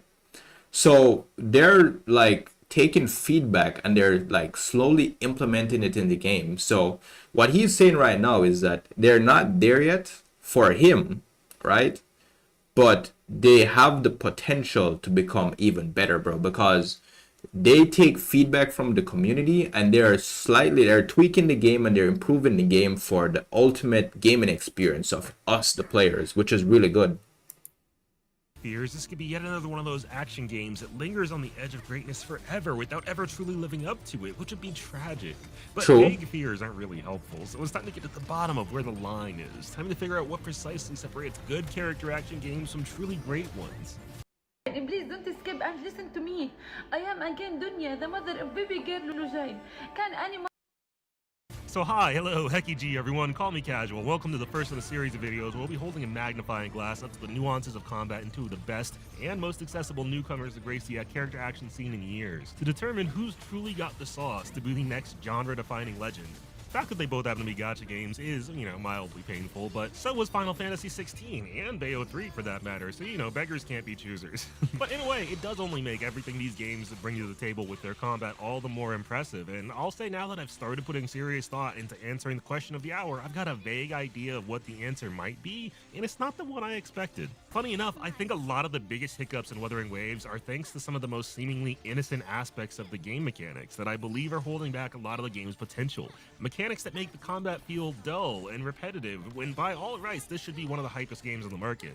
So today's going to be the first of many discussions as we take a closer look at Wuthering Waves versus Zenless Zone Zero's combat mechanics and talk about how little differences go a long way when it comes to why one of these games is already starting to feel a bit stale. And look, I know, especially in the gacha community, head-to-head comparisons like this can be frowned upon sometimes. There's a prevailing opinion among some that games should stand on their own, right? Yeah, but now we're actually just going to be objective. We're going to like listen and listen to his argument and, you know, respond to it. Some people think if you like Or or react dislike to it. something, you should be able to discuss your fun or your criticism within the context of the game you're criticizing, and not through comparisons to the industry or other games around it. And I get where some of that energy comes from. There are absolutely people out there who will uplift one thing just to drag another down, especially where these companies are concerned, but that's very much not what I'm here to do today. One of the things I've learned in life is, to an extent, you have to compare everything if you want to properly understand anything. And comparing and dissecting what makes things work, what doesn't, and why is one of the best tactics humans have for gaining a better understanding of the world around us. None of us knows everything, and the simple fact of the matter is learning requires explanations, and more often than not, explanations require comparisons. Personally, I know simply going through the process of looking at these games side by side has already given me a better perspective of my own preferences and why I enjoy the kinds of games that I do. I mean, the one thing for sure, talking about these two games are better than Genshin, 100%. I just think that kind of introspection can be helpful to all of us sometimes, if for no other reason than be able to confidently. Especially for like hardcore gamers, bro. These games are actually meeting us halfway. Cooldowns suck, and I hate them, and I doubt I'd be entirely alone. But I just think my point might come across better by comparing how the passive gameplay cooldowns inspire makes this game less engaging, while the active decision-making, resource-backed mechanics like special energy encourage are part of what's keeping me hooked to this game. Comparisons are crucial because they're often almost necessary to provide the context to truly understand not just other people's perspectives, but often your own. And of course, we're not just here to compare Zenless and Wuthering Waves. I mean, that's going to be our focus because I think most of us here are familiar with at least one of these games, so they'll be easiest to talk about. But we are going to be making a lot of comparisons across the entire industry. Because in my opinion, looking at the whole instead of laser focusing on individual parts is the only way to have any true perspective. And it's one of the best ways to give legitimately productive feedback beyond just saying, well, just, you know, make the game better. So please know, my comparisons are always for the sake of more effective communication and furthering my own understanding, not trying to start the next Hoyo Kuro war in the comments. I apologize for the disclaimer, but if you watch a lot of gacha content, you know exactly why it was probably necessary, especially considering I'm about to say a lot of pretty controversial things across this series of videos, because I'm not going to pull a single punch. We're going to talk about the unique ways these games handle their team building, their quick swapping, why mechanics like Anomaly are underrated, and why mechanics like Concerto are a nightmare, why both of these games seem to be racing to create the same roguelike, and of course, the problem with this parry, and so much more. All with the focus on moment-to-moment gameplay and fun, not the meta. But that's a lot to discuss in one video, so obviously we're going to spread it out a bit. Today, though, I figured I better come out swinging to give you a taste of why part of me feels like Zenless might be a full tier above Wuthering Waves, instead of just a different flavor of fun, starting with one of the biggest reasons I've played way more Zenless than Wuthering Waves over the past several months. Because this is one of those mechanics that's like a large part of what's currently making Wuthering Waves feel like a game that encourages kind of boring memorization and repetition, while Zenless feels like a game that encourages really engaging reactivity and adaptability. So without further ado, have you ever... That is true. That is true, right? Because I play Final Fantasy 14, right? And fighting, doing raids in that game, it's simply about remembering what the boss does and how to avoid it. That's why there was like this big controversy as well in the community, because someone actually who played the game at the highest level called out Final Fantasy in general, right? Man was like, all of the fights are the same and boring, because every time we get like a new fight, it's going to be like the same mechanics. Stand here, stand there, avoid the mechanics. Dude was like, just stand in the right spot and let the mechanic resolve, right? Wuthering Waves is like that. That's why like I can like beat the hardest bosses on with solo characters, right? Because the hardest bosses, all of the bosses in the game, they tend to do the same thing, right? You just need to know what are the tells, because each one of their attacks have a tell, right? Or after they do a specific move, what are they going to do next? You know what they're going to do next because you've seen it so many times. Granted, it does take a lot of practice to get used to it, right? But in the end, you will beat it if you have the persistence, right? If you don't stop like practicing, you will beat it eventually. In Zenless Zone, it's different because the boss, it kind of does the same things over and over again, but it mixes up how it does, how it attacks you, right? And it's mostly about reaction. You have to react, and while you're reacting, you're also building up stun, let's say with this character here, she's a stunner, right? You're building up this stun meter right here on him, so you have to watch this. You're building up this meter down here, right? The yellow one, and you're also building up this number over here to get your ultimate.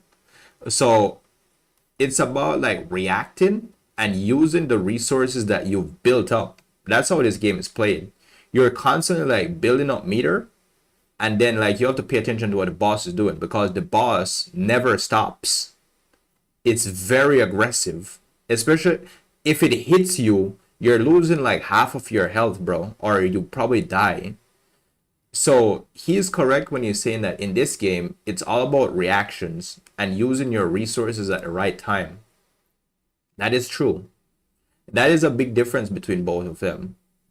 In Wuthering Waves, yes, what the boss do can kill you, but if you know when he's going to do it or what the tell is, you can avoid it. And once you avoid it, you won't die. They are similar in that sense. Like, as long as you don't get hit, you won't die, right? But how you engage with the boss is way different. I was going to support, but I really don't like the stutter frames this game has. I was going to support, but I'll keep it open. Wait, what? I don't really understand what you're saying, bro. Ask yourself why cooldowns exist. You wouldn't refuse me, would you? The problem with cooldowns, yeah. All right. I mean, instinctively, like, cooldowns don't bother me because I play a lot of games with cooldowns.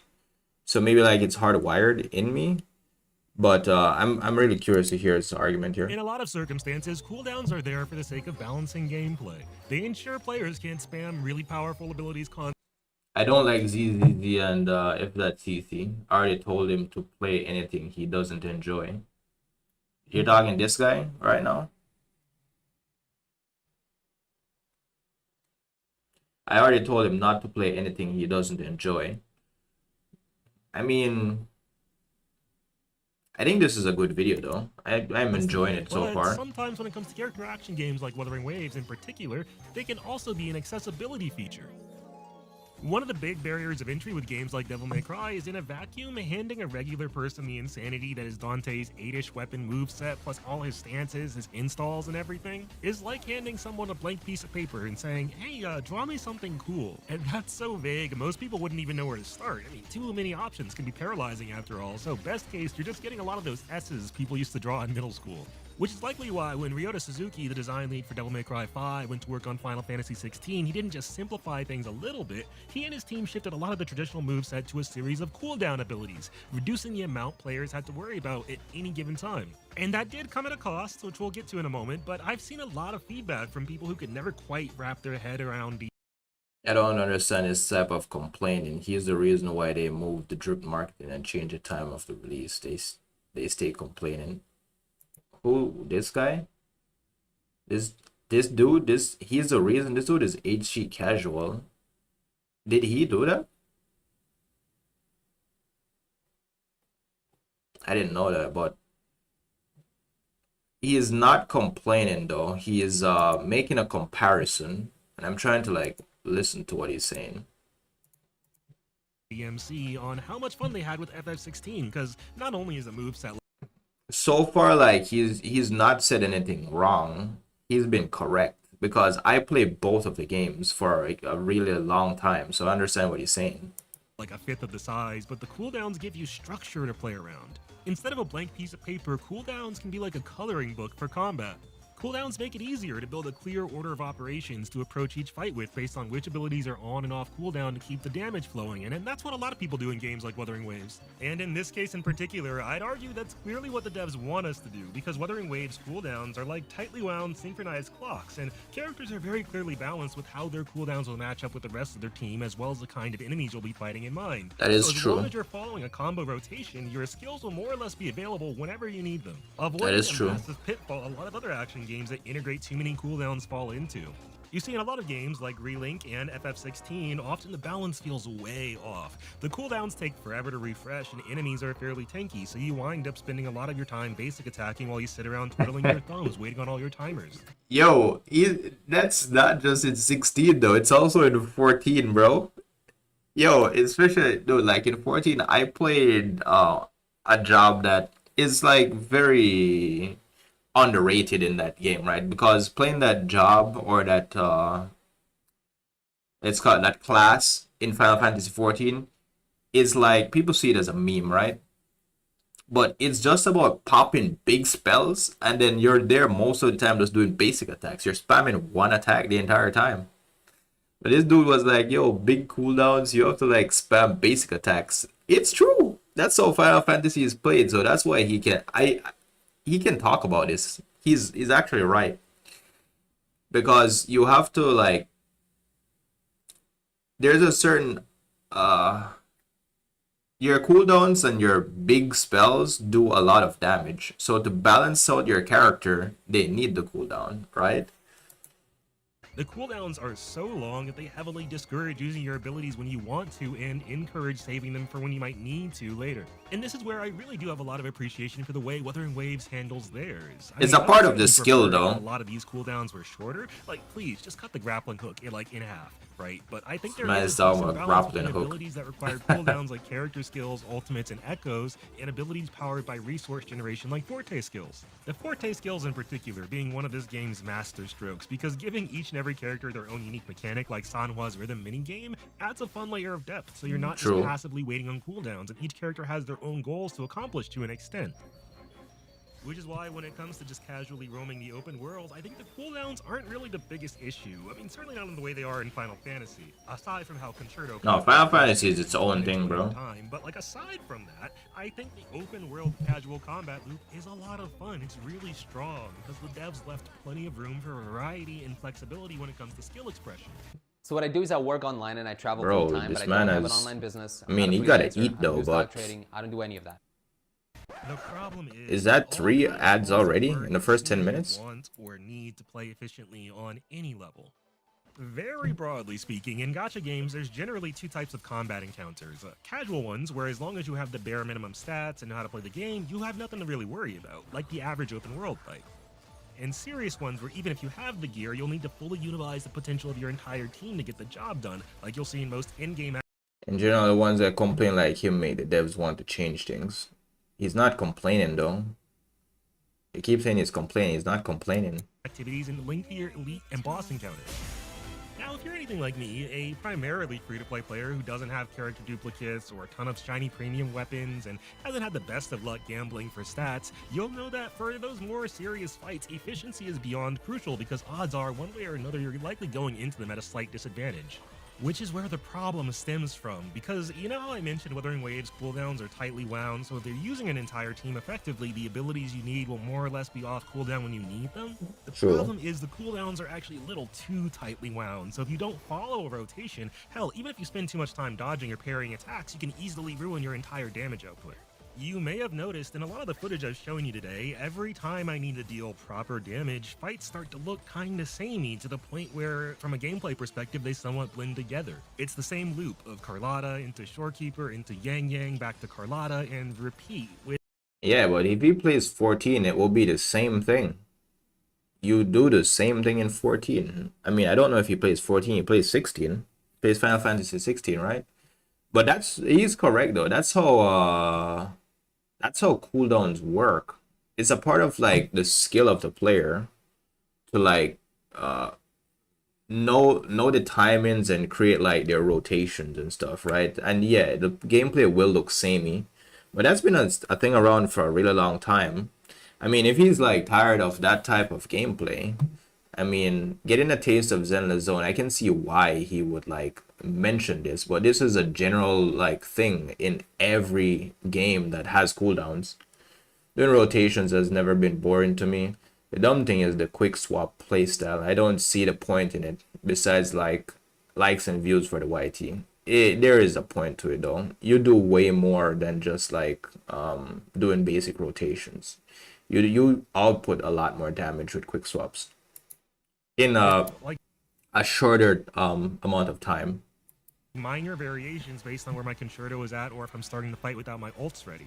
And I have to finish that rotation relatively quickly or I'll miss out on a pretty sizable chunk of my damage, resulting in the exact same problem that makes Genshin Impact's combat kind of a snooze fest. Because Genshin is just boring. Using all your cooldowns in a fairly strict order of operations, requiring you to use a fairly strict rotation to properly line up all your buffs and whatnot, I more or less know what every fight is going to look like before it even starts, and as a result, combat starts to feel kind of repetitive.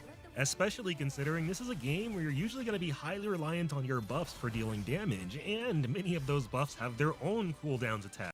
But the question is, like, I mean, this is just like a small... What am I saying now? It's a small observation from my point, right? Why are you doing like full rotations on open world enemies? Like, I can get why you'd get bored because you fight open world enemies with 3 characters.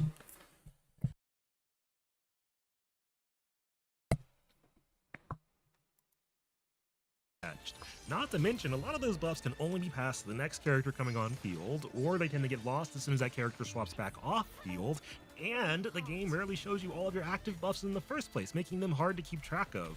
I don't know about you, but I don't want to have to keep tabs of a bunch of invisible timers in my head while I'm trying to go toe-to-toe with Crownless. So at all times... Nah, this is my first time calling you out there. That's actually a skill issue. That's a skill issue, bro. The timings is actually, and your rotations is actually a part of the skill, and like reacting to the bosses, attacks and dodging, and keeping your uptime on your DPS. That's a skill issue.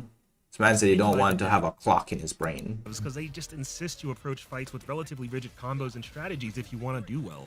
To be fair, there's absolutely more nuance to the rotations and Wuthering Waves than there is in Genshin, and I've got a lot of love and respect for how much additional room there is for player expression when it comes to creating your own rotation that suits your personal playstyle preference as opposed to purely what's most optimal. For example, even though I love Yang Yang, you're just listening, all good. Partner, but because she's one of my favorite characters, I'm able to comfortably shift the way I use my Carlotta to adapt to integrating Yang squared into my rotations. That's great, but it doesn't make the core experience any less repetitive. You still kind of have to follow a rotation, you just have more options when it comes to finding your own. So I mean, it will take longer to get bored of, but I don't entirely... But the thing is, he's calling this stuff out, right? The funny thing is, it is the same in Zenless Zone, right? Where the characters do the same things over and over again, right? The only thing is they do it faster, they're more flashy, right? And when you swap the characters, right, as in like, as he said before with the cohesive, swapping between the characters is way more fluid, right? And looks cool, yes.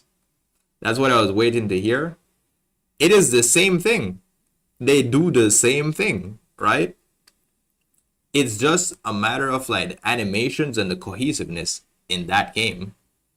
As in like they got pretty animations and stuff, bro. I think that's it. They got pretty animations and swapping between them. Like, dude, like when you're fighting and you see the enemy doing an attack that you can parry, you call in your support, your next character, right? To hit, like, you're getting like multiple hits off, right? Bang, bang, bang. And then like you do your attack and you swap back in someone else. It's pretty cool when you do that in Zenless Zone. But it's the same thing. You swap the characters and you do the same attacks. So it's not just about like the rotations and the timers. It's the same thing. They have the same animations. That's the only thing that will get you bored. And I don't think they're all bad even in this game, but the closer I look, the harder it feels to ignore all the stifled potential for variety in moment-to-moment gameplay, largely driven by all the, in my opinion, unnecessary limitations in Wuthering Waves, especially the cooldown. Nah, it's not a cooldown thing. New prepaid plans for everywhere you move, with more data to use any way you like. And since I've been playing a lot of not just ZZZ, but PoE, I can't help but think about how much more fun Wuthering Waves would be if they traded most of the cooldowns for resource-backed systems like special energy or mana. Because the thing about cooldowns is more often than not they wind up removing a certain layer of player choice. Because you can use abilities freely in PoE as long as you have the mana, your choices are much more about which abilities to use when based on your personal preference, playstyle, and the situation at hand. trying to remember.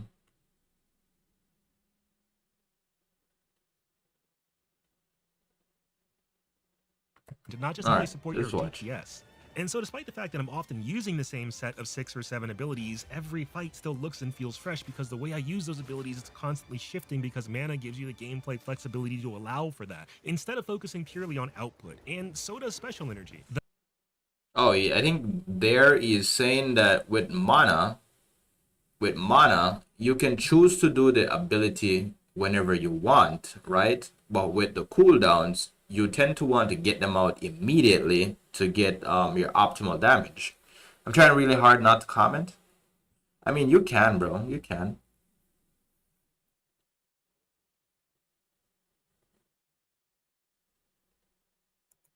The fact that this is a resource and I'm constantly making decisions not just about how to spend it, but also how to regain it is a crucial. Yeah. In ZZZ, you get this bar to use your abilities. This shows you the buff that's on, right? You want to hear my opinion? Yeah, this shows the buff. And with when you're using Jane, you want to keep attacking to build up this bar here, because this bar puts her in I think it's called passion state, and it makes her flashy, bro. Like that's when she starts to glow. When she moves around, you see like after images of her, and like she do more damage, I think. Element. This thing right here shows how much life you have. So if your character die, she respawn and then it goes down, right? And then when you're out of respawns or revives, your characters will start dying off. It doesn't even have to be just her. It goes, this 2 revives go for all 3 of your characters. When they die, they respawn. When you're out of revives, you just like die and you start over. Of the decision making that keeps games like this fun long term, in my opinion. Whether we're talking about combo-centric games like Devil May Cry or ARPGs like Path of Exile, in my opinion, one of the big differentiators between a quality experience I'll keep coming back to for years and something I know I'll wind up putting down one day out of boredom is a degree of... I understand what he's saying here. With the mana bar, you can choose to use your abilities whenever you want, right? Because like you keep building it when you're like attacking and stuff, right? Well, with cooldowns in Wuthering Waves, you tend to want to follow specific rotations. So I understand what he's saying about that being restricted now. And then like you'd want to like mash out the attack as soon as you see the cooldown to get your optimal damage. And that is true. Nuance and decision making in combat, not just at the start of every fight, but in every single button press before you finish it. In almost every video I've made so far, I've talked about how much I love the fact that Zenless is a game about combo routes, not rotations. If I go into 10 fights with one of my Miyabi Yanagi teams, all 10 are going to play out very differently because I'll be making different decisions in each and every single one, largely thanks to the fact that a resource like Special Energy allows for more situational decision making than cooldowns do, throughout every fight. Yeah, but he needs to remember that the characters are doing the same things over and over again, just like every other game, right? The thing that's different is like I said, swapping in characters and stuff, like the animations is what makes this game look so good. Is the combat is really good, but I also love the animations in this game. It's so good. I'm making decisions like which stance to use with Yanagi, not just driven. Well, I didn't know Yanagi is a stance character. That's interesting. That would give it like another layer of gameplay for real. I've played stance characters in other games. Stance characters add another depth to your gameplay. That is true. If she's that good, then I understand what he's saying here. He is correct.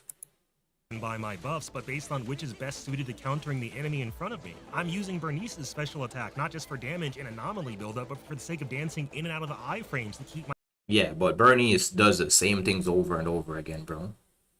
You swap her in, she spins and shoot fire. She fires with one flamethrower, she fires with the set, like she does her left and she do her right, or you can do both of them at the same time. You got her ult. It's all pretty animations, bro. My character's safe. I'm priming bosses with Miyabi, prepping them so I can guarantee a freeze right before they would recover from stun, so I can give myself enough time to land a second tactical nuke and close out the fight. And for better or for worse, I think this stun DPS phase is kind of the perfect example of where the core difference between Wuthering Waves and Zenless is, because the stun DPS phase is where Zenless's combos can also get a lot more rigid. You've got a very small window of time to dish out the bulk of your damage after all, and so especially with burst DPS characters like Juyen, you kinda have to use fairly static combos to be effective. But that's a very brief, I don't know, 10-ish second window of You heard what he said? He said static combo. Your damage after all, and so especially with burst DPS characters like Juyen, you kinda have to use fairly static combos to be effective. But that's a Yeah, you heard? He said it. He said fairly static combos. You do the same combo, bro. very brief, I don't know, 10-ish second window of time, and everything about the rest of the fight is still constantly shifting. Not to mention how much additional variety there is in deciding which combo route to use during stun on the fly, based on things like how close you are to freeze, for example, or what phase of the fight you're in. And the problem with Wuthering Waves is that to an extent, entire fights feel like that stun DPS phase, but with less nuance, low-key. They're just a matter of pressing the right buttons in the same order as you always do when the enemy you're fighting and their moveset is almost an afterthought as long as you're properly babysitting your cooldowns in Concerto. Which is a big part of the reason you're not going to see me quick swapping like Wallenstein anytime soon, because if you're a high skilled player, the input complexity is kind of a non-issue, right? Because this is a fairly simplistic game at the end of the day. But as soon as you clear that barrier of entry, quick swapping trivializes fights even further, because whatever the enemy is doing really doesn't matter. If they're even allowed to move in between all the time slows and freezes, the way swapping tends to reposition you out of the range of attacks on top of all the iframes you get from playing like that mean that as long as you can execute your rotation, there are very few enemies that can really do much to stop you, to the point where realistically speaking, I bet you could easily just blindfold yourself and just roll most bosses that don't have random invulnerability phases as long as your rotation is on point. And after writing that, I looked that up because I was curious, and yeah, it does seem pretty easy. Look at how little the boss fallacy moves. No shade to the creator, it's a cool video, homie is very good at the game, bravo, but everything about this clip is just painful, because this is exactly why I rarely feel engaged with fights tactically in the same way I am in a game like ZZZ or PoE, and on some level, it often just feels like I'm going through the motions in Wuwa.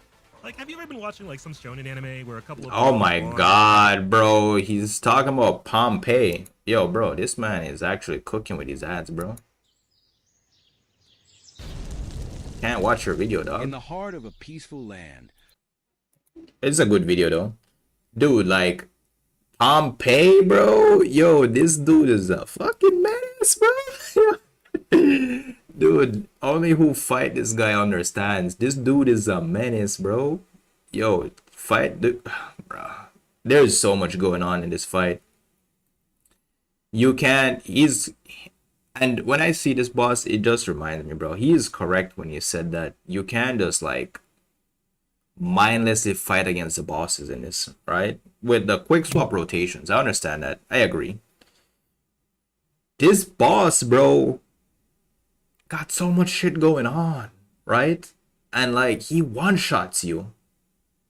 Even if your characters are maxed out, he still one-shots you. A conversation with their fist. As silly as it may sound, at face value, I do think a good fight is a lot that should like explode. A good conversation, and good conversations require input from both sides. With that in mind, ZZZ's gameplay feels like a really engaging push and pull, a heated back and forth debate between you Oh and my god, bro. Fighting against Jane? Yo, you can't mindlessly fight this shit, bro. She be doing some crazy shit. He is correct with with the boss engagements. He's right. Whereas Wuthering Waves feels like giving a TED Talk. Hey, maybe it's a really good speech, but it's still mostly a one-sided monologue, so there isn't a single boss I enjoy fighting half as much as Shadow Jane, one of the best conversationalists in the game. Dude, So that fight is a from menace, combat bro. Wuthering Waves just feels kind of dull in comparison to ZZZ, because the Withering Garden isn't Core. really there as soon as the enemy you're fighting and how they choose to respond to your attacks is so much less relevant to your success than simply executing a pristine combo rotation. In the past, I've mentioned one of the guiding game design principles that helped the devs behind Ghost of Tsushima deliver one of the best gaming experiences in history, in my opinion. And I highly recommend their GDC talk. It's a brilliant discussion on what goes into making top-tier melee combat, but one of the parts of that talk that has stuck with me the most over the years was what they described as their #1 rule when it comes to making world-class games. The most effective way to play should be the most enjoyable way to play, and all too often in Wuthering Waves, managing your cooldowns is such a significant priority, it unironically feels more effective to ignore the enemy in front of you to an extent and just focus on your rotation to optimize your cooldowns and Concerto instead. Because if you waste too much time dodging, fishing for parries, or trying to mix up your combos, you'll ruin your damage. And in my mind, that's as much of a design failure for a character action game like this as an open world that locks movement behind paywalls, making it a chore to explore, so you wind up fast traveling everywhere. In fact, if you're a high-skilled player, a lot of fights may as well just be like putting the god of chess, Magnus Carlsen, in a room with like some random member of the local high school. And I mean, he's right. And what I would say, I mean, this is what I've heard someone else say before, right? In this game, they're like, okay, so if you think it's like that, then just play one character, right? But the thing is, playing one character is optional. That is, if you want to get a different experience in the game, right? The game is designed to be played with 3 characters, so there's nothing to say about that. This is why I think that they should give us achievements, bro. We need to get special achievements for clear and hard objectives or clear and hard content in this game with one character. That's the only thing I want for this game, bro. Give us achievements for doing it. Chess club. A student might be pretty good, who knows? But they're like never going to be able to keep up with one of the best to ever play the game. Lord knows. Give us achievements, give us like every move he needed to secure splash screens or things to put on our cards type shit, right? It's just a matter our of info card. Not to imply I'm like even vaguely close to a Carlsen level of skill when it comes to my gaming ability, but the guy's been on my mind lately. Partially because there's been drama at the chess championships. Yes, I am a nerd, shut up. But also because his stance on the state of competitive chess really resonates with the core of my issue with Wuthering Waves combat. Because for years, my guy's been walking around saying stuff like this. Almost since day one, what am I doing here? Like, why am I spending all this time playing classical chess, which I just find, you know, stressful and boring, but you know. Now, at face value, that might be a bit surprising to hear from the man who's effectively been the king of chess for like the past decade, and I wouldn't this part is confusing. He was, you know, just tired and burnt out from playing chess his entire life, but that's not really what he's getting at. You see, he's saying all that because classical chess specifically kind of just sucks in a lot of ways. It's a slow, monotonous slog where if you're good enough, everything is predictable to an extent, which I think is why Carlsen described it as stressful, because that level of predictability puts an expectation on you, even if it's a personal one, to perform perfectly, because you know that's like, you know, there's always going to be a right answer, and if you're good enough, you should be able to find it. And I think that's a big part of why Carlsen has been a major advocate for playing different kinds of chess, like Fischer Random, where entire backline positioning is shifted around, and when talking about it not that long ago, he said this. What we're playing is in many ways a purer long-form game than normal classical chess, because you're sitting down at the board and you have to think about it from the very beginning, and it just feels fresh. And that really resonated with me, because that's exactly how I feel about Zenless in comparison to games like Wuthering Waves, Final Fantasy, and Genshin, in no small part thanks to their focus on cooldowns and timers. Those games that choose to restrict their combat so much or pigeonholed into rotations instead of flexible routes feel like boring, pretentious, pinky in the air. No, you can't wear those jeans here. What are you, crazy? Classical chess. Because I more or less know what every fight is going to look like before it starts. It's just a matter of finishing it, and the challenge is almost more about your ability to repeat your rotation enough times to win. While on the other hand, Zenless is like exactly random, where I know how to play the game, I'm familiar with all the pieces, but every fight feels fresh to an extent, because the way the game is structured, you constantly have to adapt to your available resources as well as your opponent's behavior on the fly to succeed. Despite the game's flaws, though, like I said at the top, I do like Wuthering Waves, and I actually think a lot of its hiccups are potentially kind of easy to address. Even just taking a page out of ZZZ's playbook where Concerto was concerned would do a lot to loosen up the combat variety and help the game. Alright, I think we're gonna stop here. Wait, how much time is left? Falls in the west. Gameplay feel more cohesive. That's a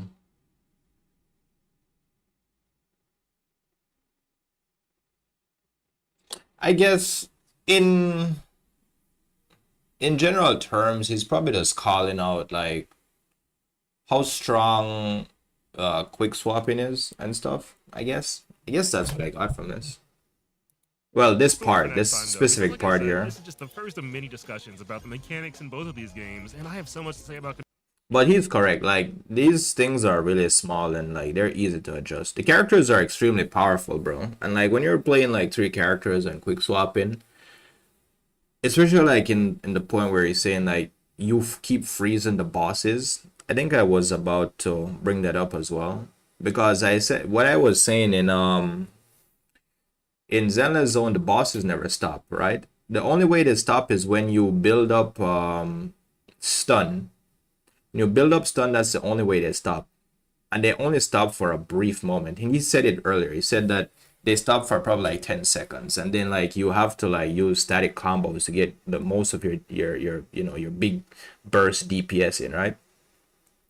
Where in this game the bosses tend to freeze a lot, especially like even if you just like dodge them, bro. Even if you just like do a dodge, like the boss slows down. He's correct. He's not wrong about that.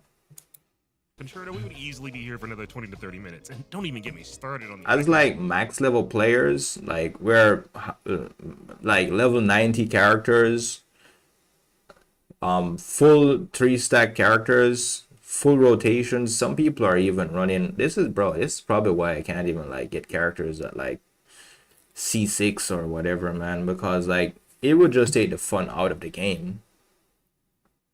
But for the most part, what he said in this video, he's not wrong. So for now, all I'll say is, generally speaking, I'm reasonably confident that Wuthering Waves is comfortably on the road to success. 2.0 is a groundbreaking update, and if they manage to deliver something similar every 6 months or so like they have planned, it's only a matter of time before Wuthering Waves is a kind of unstoppable household name. But here's the thing.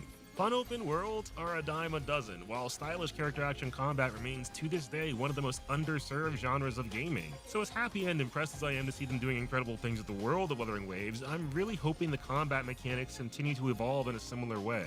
Regardless, I think like a simple fix for this might just be to make the bosses harder.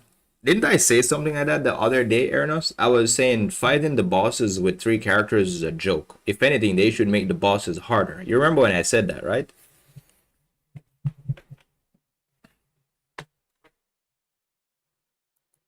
if they do or don't, though, I'll be here breaking down how things play out. Because like I said, Zenless and Wuthering Waves are 2 of the best character action games in modern memory. And considering their current trajectory... So you'll notice that I wasn't wrong, bro. I was on something there.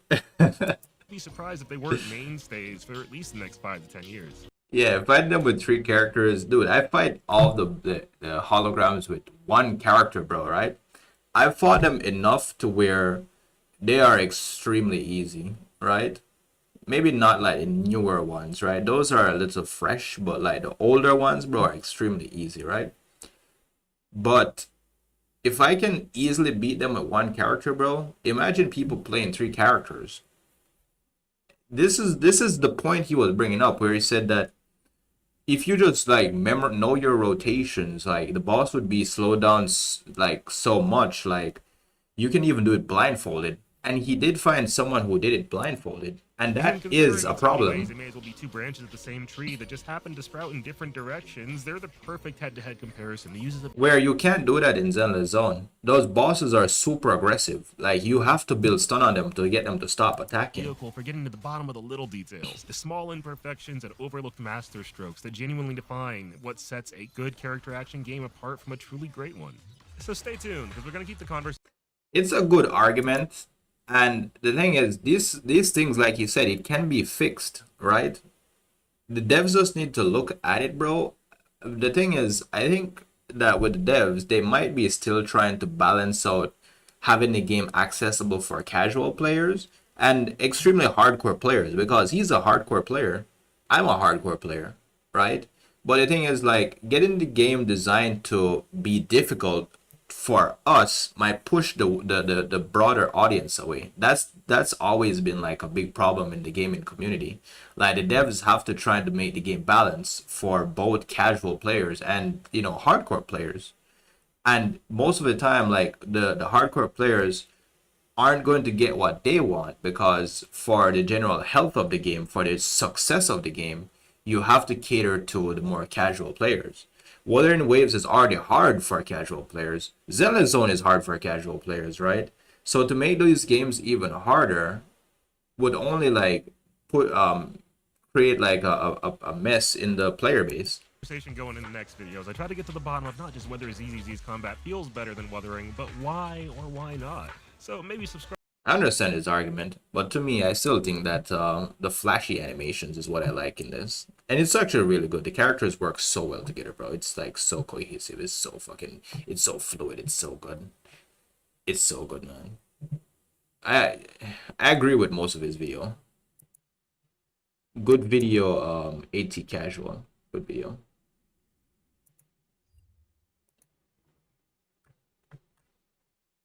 All right, Ernest, you can. What were you about to say now? I want to hear what you think.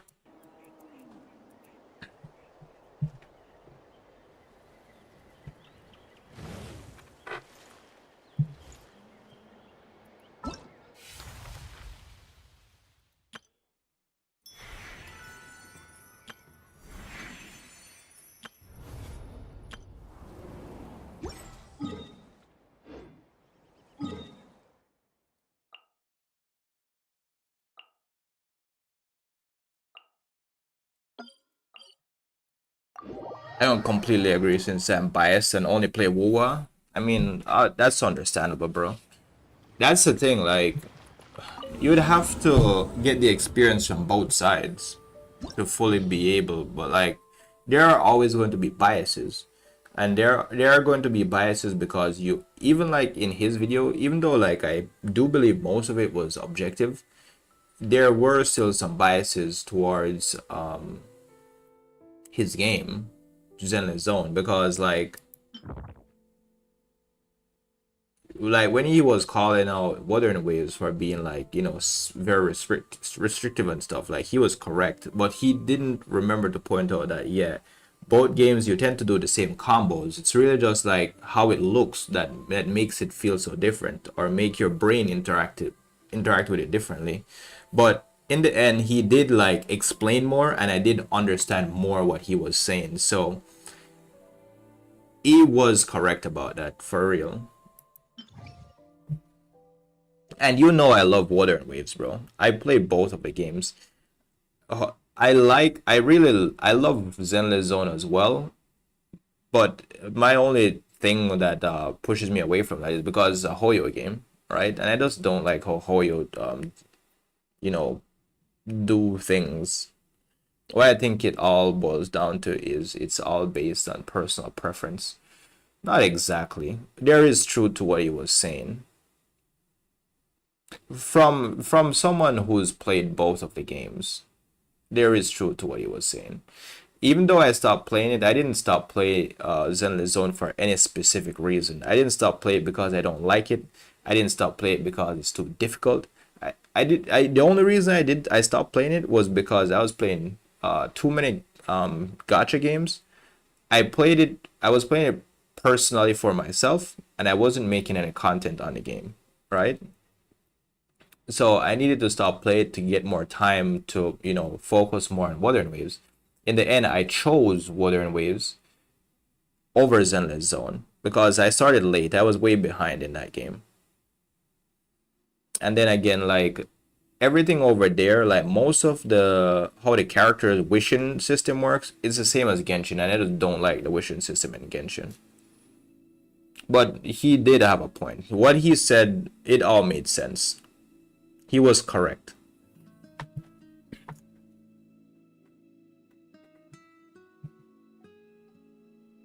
You're allowed to feel how you feel about what he said, but like in the end, like from, you know, players who play both, bro, like it is completely correct what he said.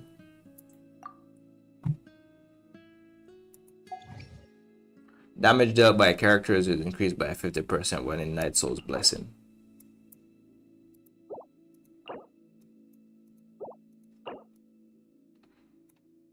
I mean, I guess let's use, I mean, the OGs, I guess. What else?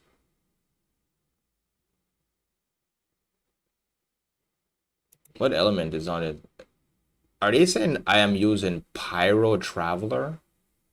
Do you see this? When did I change to Pyro Traveler?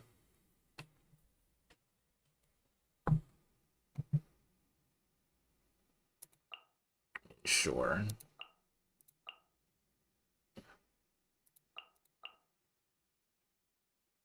Wait, do I put her there? I mean, sure, I'll put her there.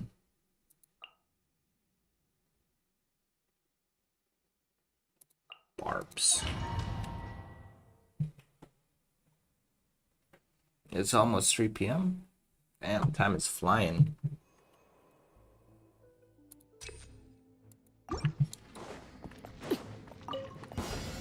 Let's hope they put up a good fight.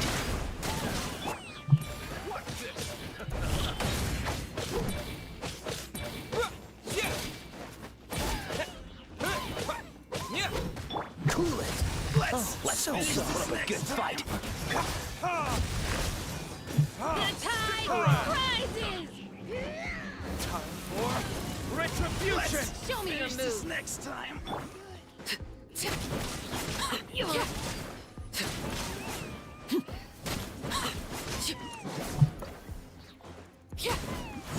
have some fun, shall we?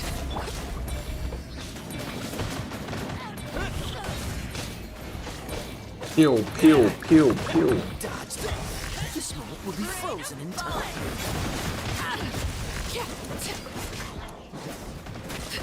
Trying to get Arlecchino's weapon off the banner.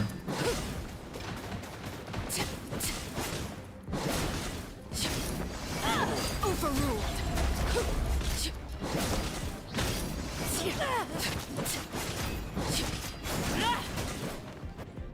It is an objective fact. It just objectively presented opinion. There's a difference. Because when you start saying you like something more than something else, it will always be subjective. I mean, okay. Your journey ends here, Lord of Sand. Your sacrifice is early. Rise to the sun. Light will glow. Share my knowledge. Pyroclastic surge. The golden slumber.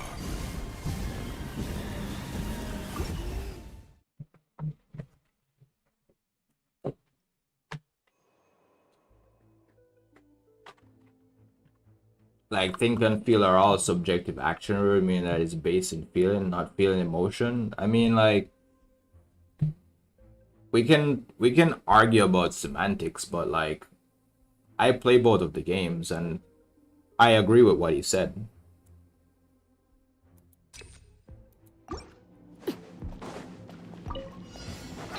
on, show me your courage. And I don't currently play the game. Free. Oh, so sorry.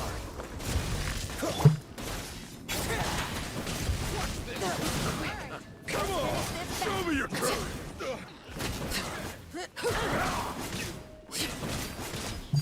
Laid bare. That was quick. Don't mind if I do. Do this then.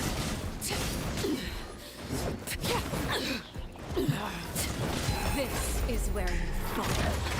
Transfixed. Cool it. Don't get frostbite.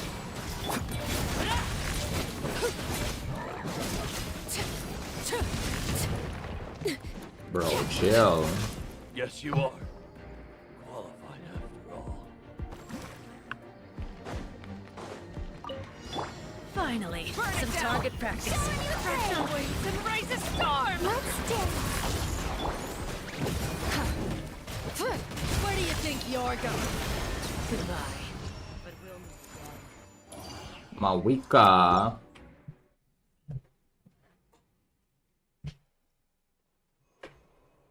That's how you feel, just as there are other people who agree with what he says. There's an equal or greater amount of people that don't agree.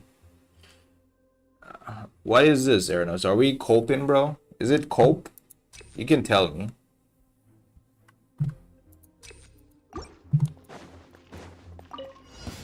Let's hope you'll put up a good fight. Free.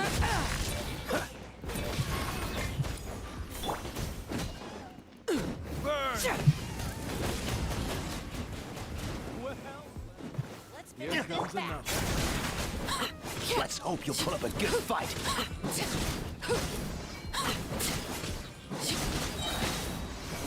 Round him up! Laid bare. Let's finish this. All right, you asked for it. The smoke will be frozen in time. Witness my rise. Transfixed.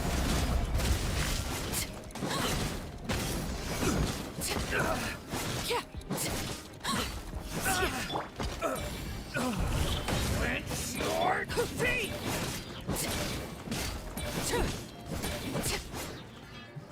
You don't feel attacked because he said something that you didn't like, did you?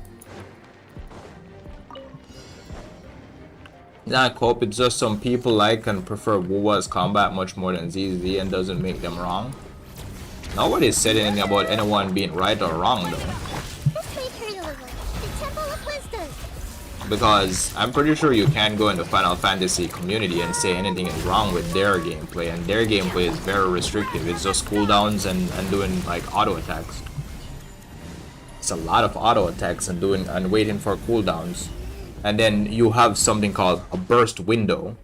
That's when all of your attacks would cool down at the same time. Like all of your cooldowns you'd have them, like your big spells, you'd have them at the same time.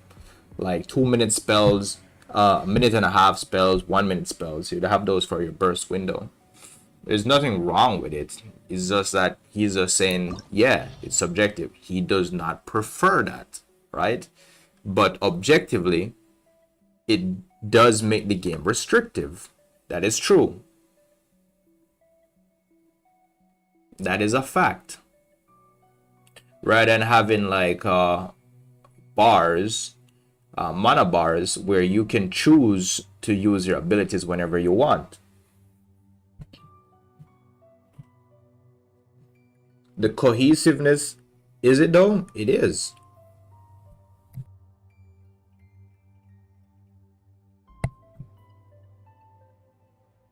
The cohesiveness is way different. You only like understand how it feels when you play it. Like I said before, I never enjoyed using 3 characters in Wuthering Waves because of quick swaps. Just swapping between the characters don't feel good. It feels way different in Zenless Zone. It feels very fluid.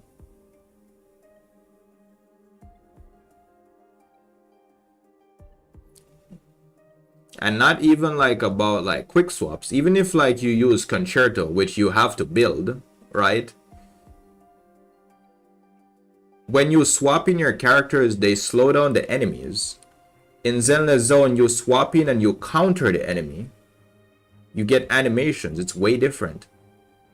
Or you do special attacks. The thing is, the fight don't stop. It keeps going.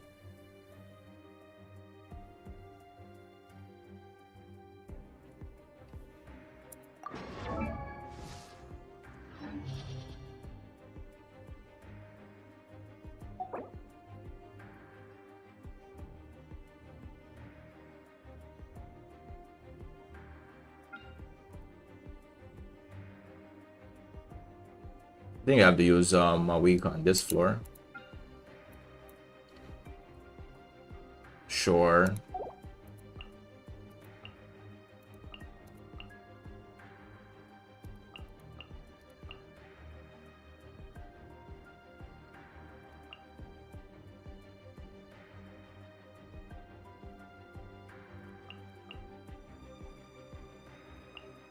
Master D Luke.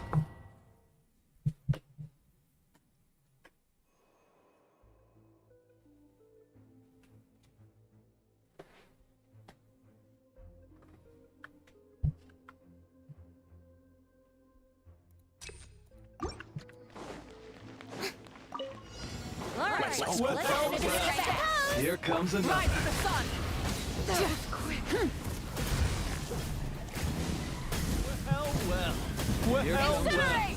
Here comes another. That was quick. This was new.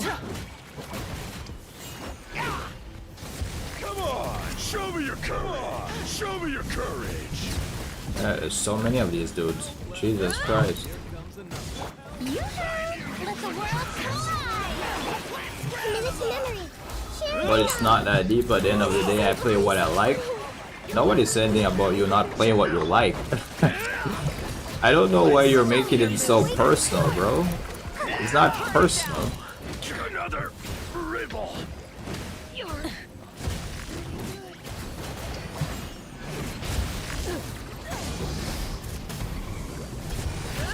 That's all I've got.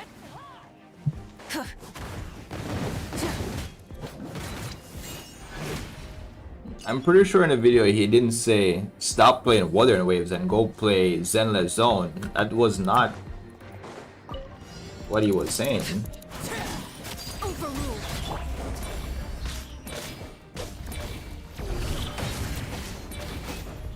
Dodge this. Oh, so sorry.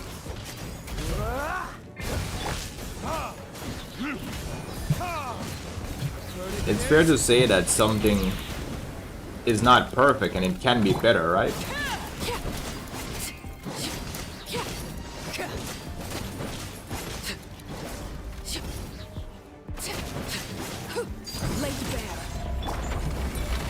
Oh, did I only hit one? Wait, I think I can fix it.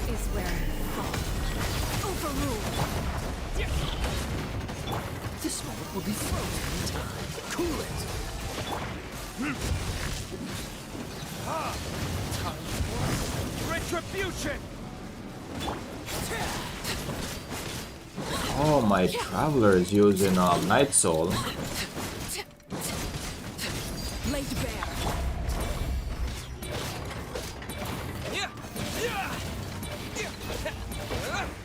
Dodge this.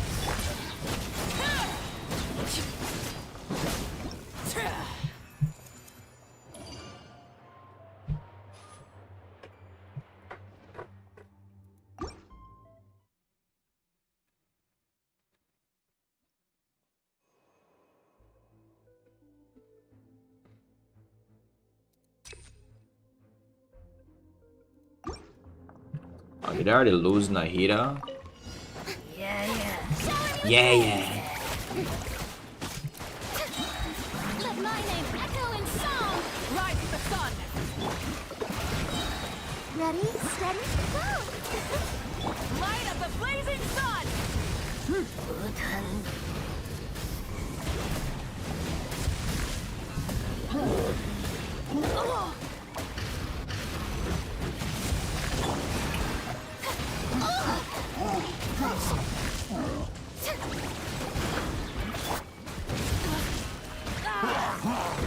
Switching gears.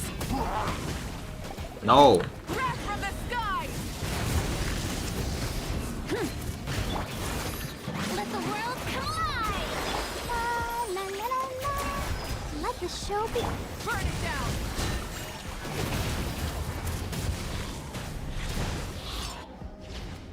I'm not saying he said that. I'm saying I like WoW combat, so I play.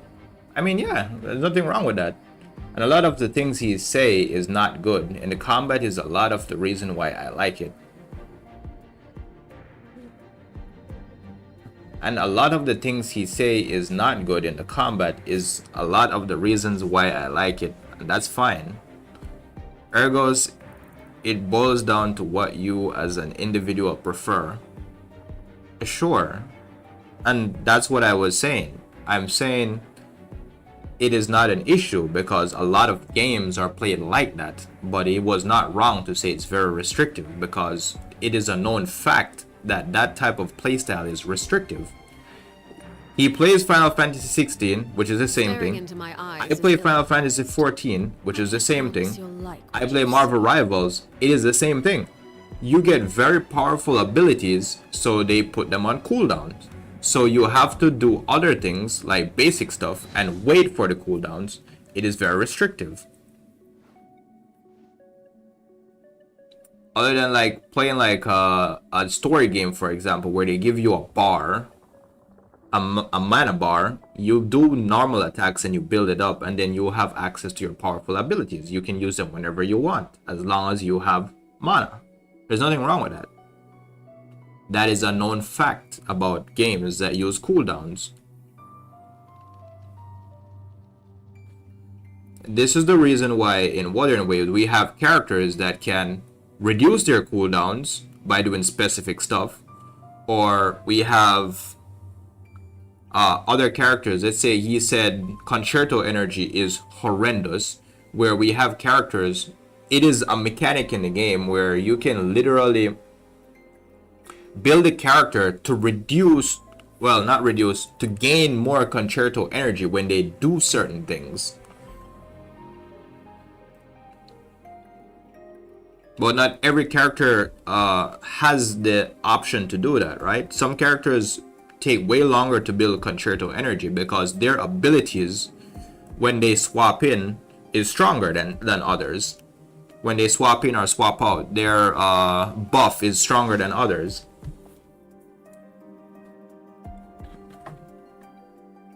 It's just two different style. It's two different style of gameplay style.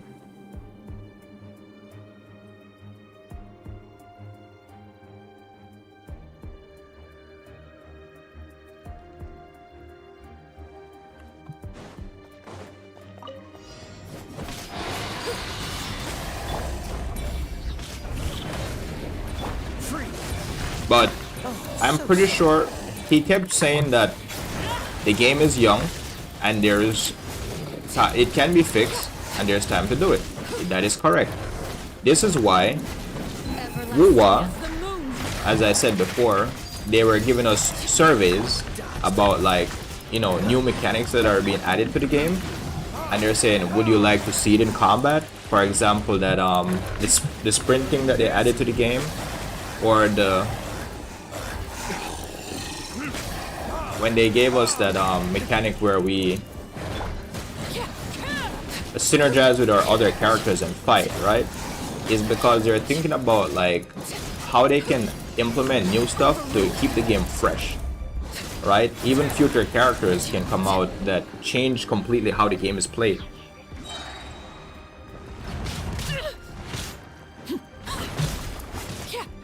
This is where you fall.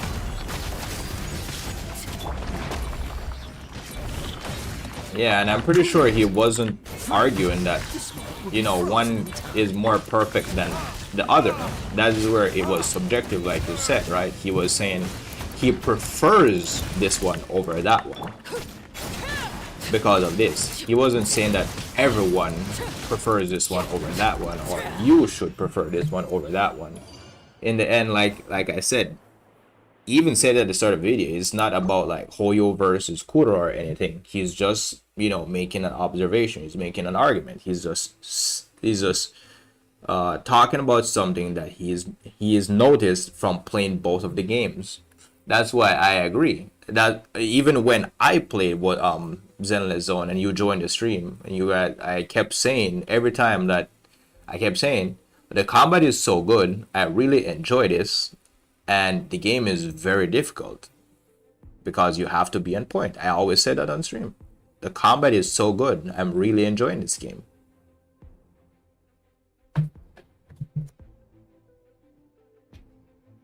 Some people were, I think someone was like, is it better than Wuthering Waves? I'm like, no. They are different. That's what I said on stream. They're different.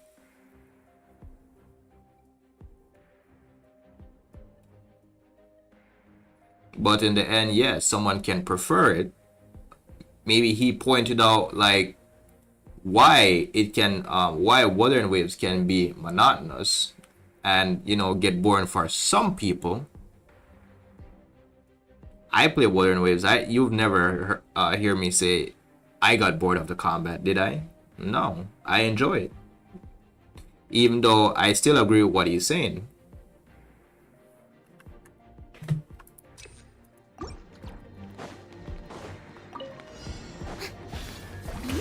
Bro, what are you doing? Get out of that shit. Oh my god, bro. No. It's a good thing I got that he has coordinated attacks.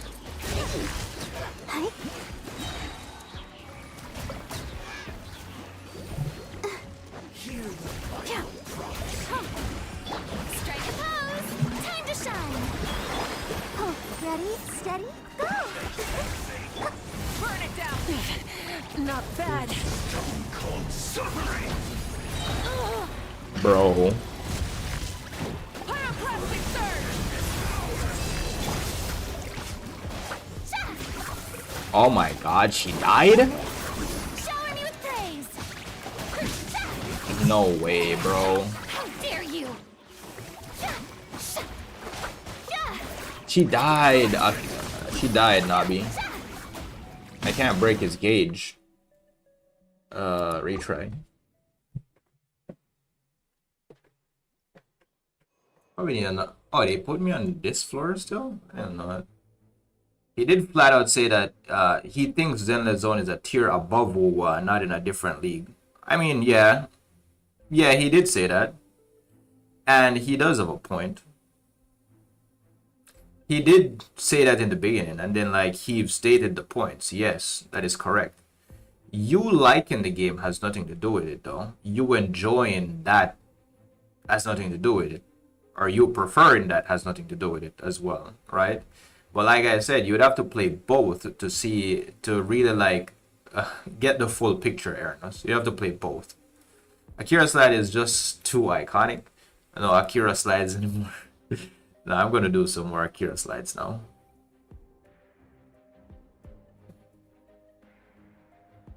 I mean, I'm gonna say this again, Ernest. I play Wuthering Waves. I choose Wuthering Waves. But I agree with what he said with it being a tier above, yes, because I've played it. I know what it's like, bro. It's actually really good. It's really fucking good. It's good to watch. It's good to do. It's good to play. It's amazing.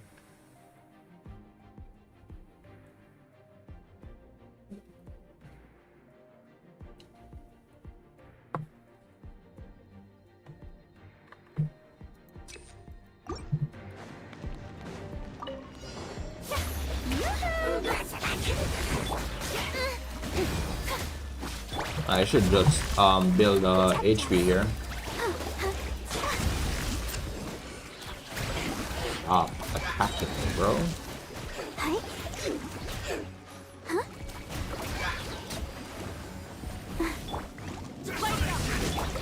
Let the world collide! Getting slashed up. Wrath from the sky!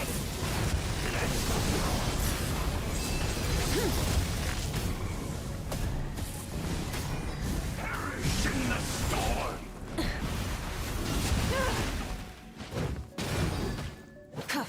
Foolish mortals! Not bad. Light of the blazing sun! And devour!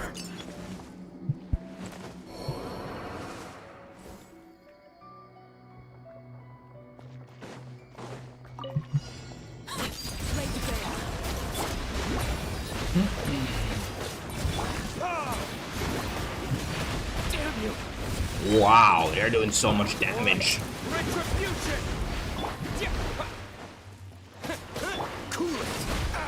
Wait, they don't get frozen from that? That's crazy.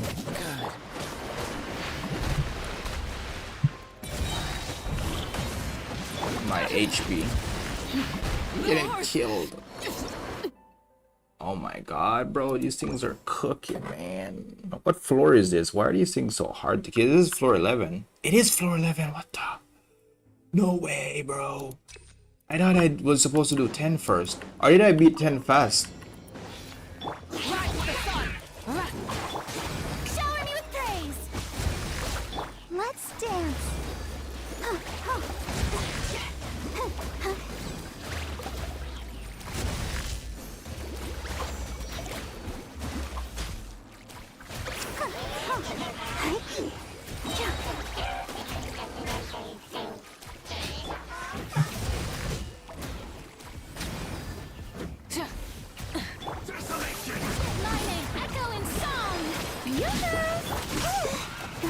Ready, steady, go!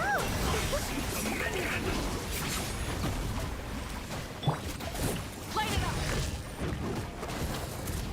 Freeze and devour!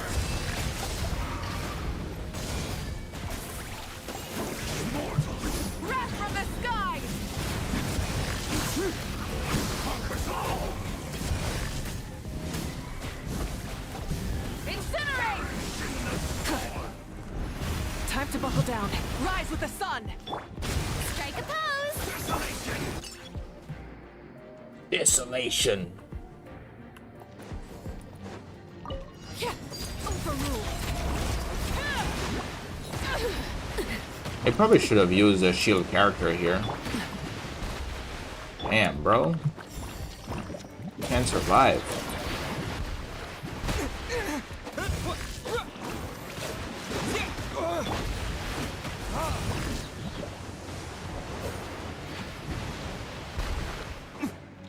Should have brought Kachina, to be honest.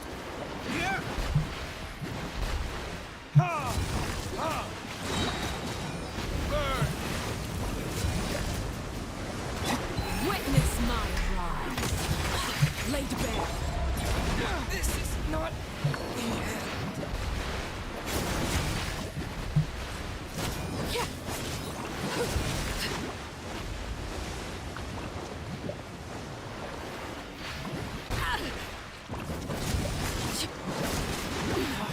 Go on. Dodge this. Don't get frostbite.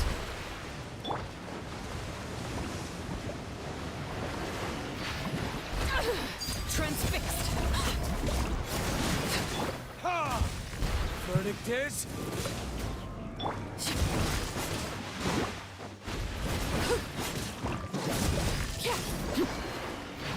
I'm not done. I had to sacrifice one.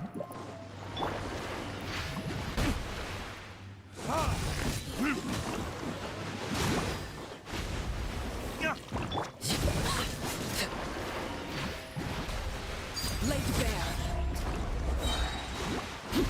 This is where you fall. Overruled. Oh wait, that was so close. I had to run around. What the heck?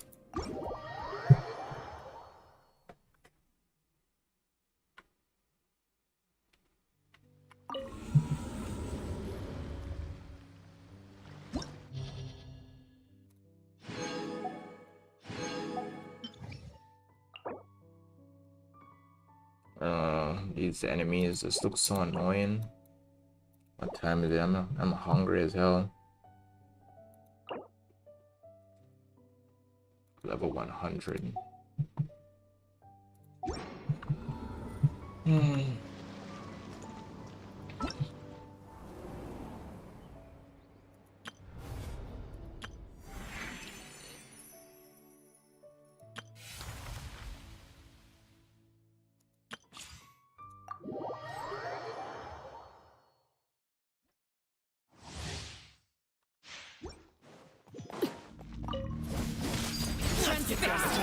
Animal hypostasis emulation. Absorption.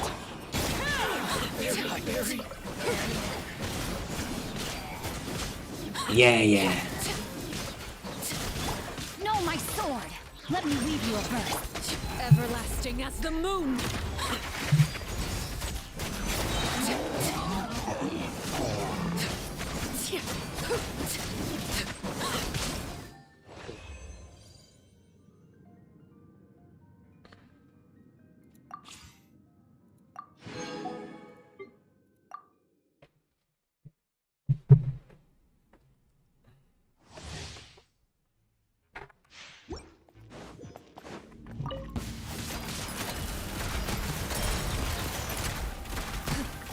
Hunt them down.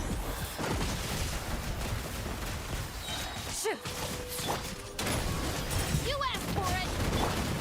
Oz, reveal thyself. As you wish, main Fräulein. Check this out. I got you covered.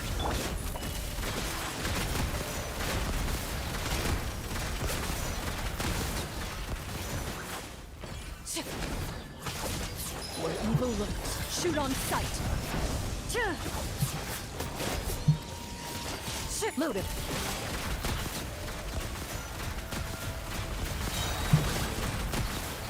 Final warning. Justice will prevail. Time to testify. Time to testify. Lanyan. I never played 4-star characters, man.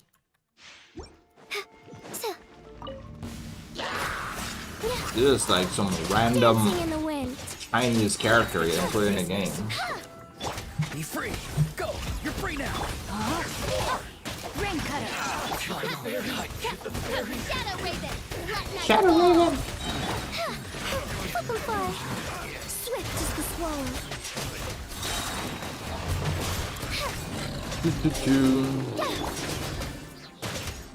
Farewell. Time to say hello.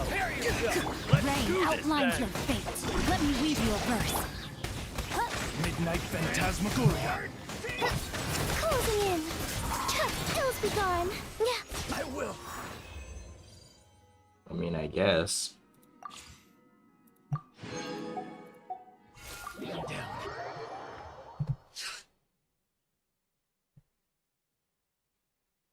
I hope they don't want me to talk to anyone to do this stupid ass event.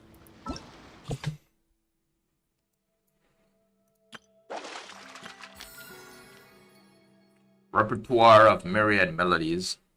I have no idea what that is. Let's see. Begin performance.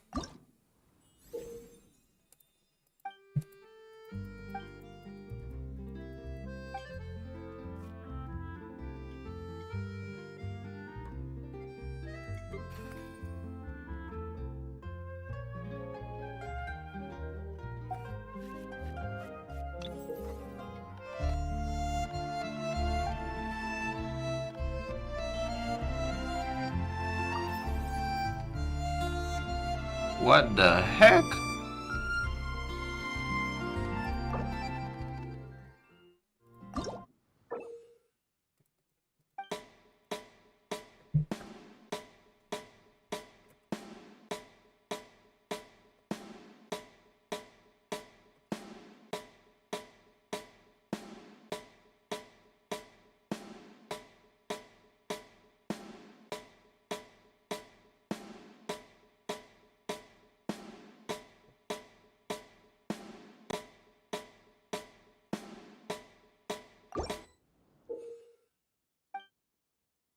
Sure.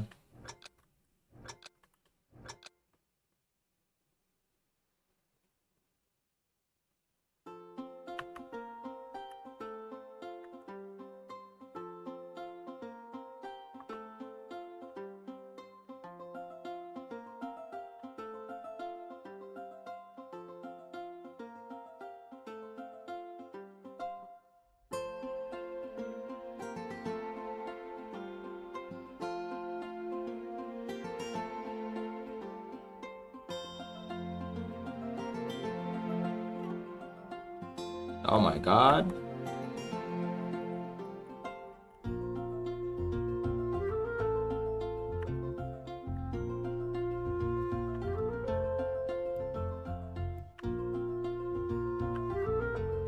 Oh, that was...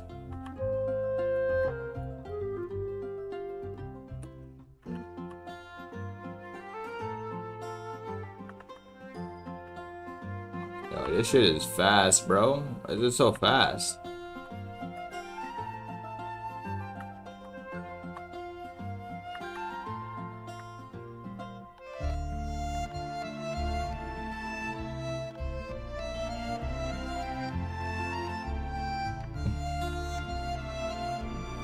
Bro, I'm getting cooked.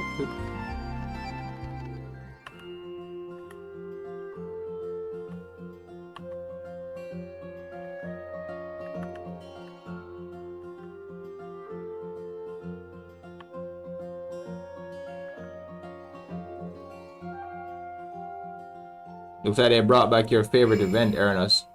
I love the piano tiles minigame. Bro, also. Look like they brought back your favorite game. It looks like it's permanent as well. Because now we have them in here. Dude, they have La Baguette? No way, I have to do La Baguette, bro.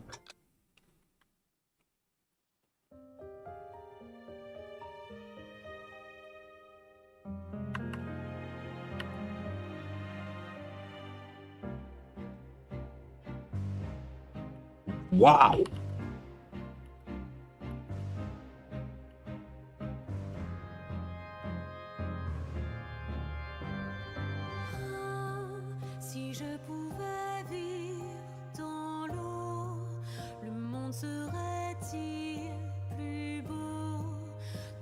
Thank you for the lurk, Ernest.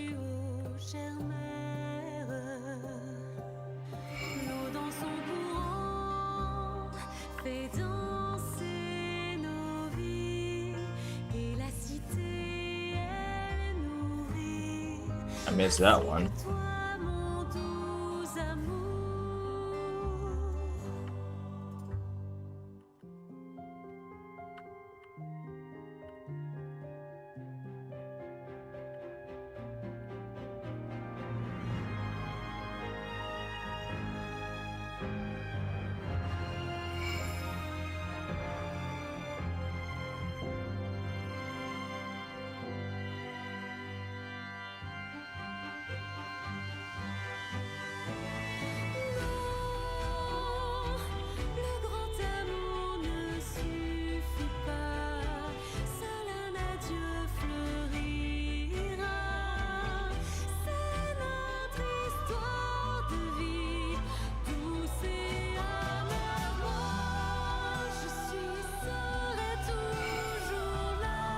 Ow.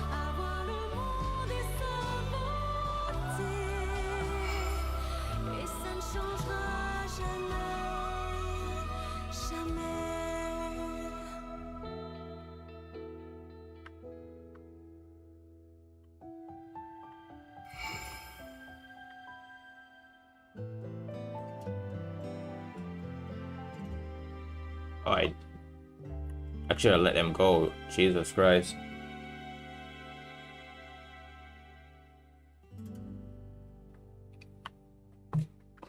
Failed. You failed. Still not coming back. I'm dying, man. Please rate this score. Room for improvement, sure.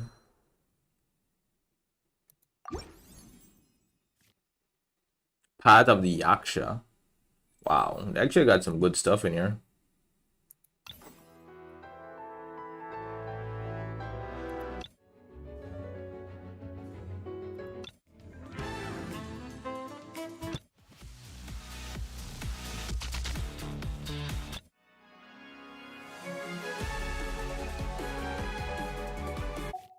I mean, sure. It's pretty cool. That's pretty cool. That is pretty cool. In Monza event guidelines, eligibility, reach adventure at 35 and complete the following. Yeah, that's pretty cool. I'll say that for sure. That's pretty cool.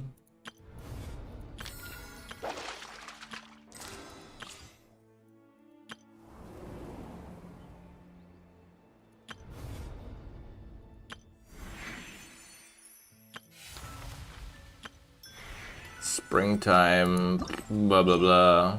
Man, I'm not in the mood for that. Let me just go over here.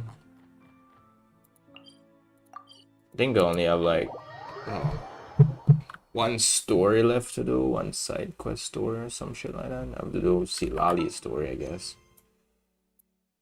The wing one of that Buried Honor, Silent Night. Oh yeah, I remember that one. Unicornis, Silent Night, Rapier Act 1. Meet up with others at the game venue. Oh yeah, this is Cloran's story. Alright. I guess. I didn't remember about this.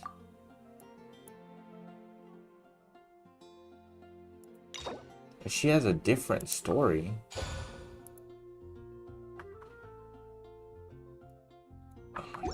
Man, there's so much content, bro. Alright, I'm just gonna head out, man. I'm gonna go get some food. Thank you, Nabi, for stopping by. Thank you, Ernest. Thank you, Life, for being here. Thank you, GT, for dropping in. Thank you, Styrix Gamer. Thank you, Chip. Have a great evening, night, or morning, wherever you are. Take care, boys, and I will definitely see you guys next time. Alright?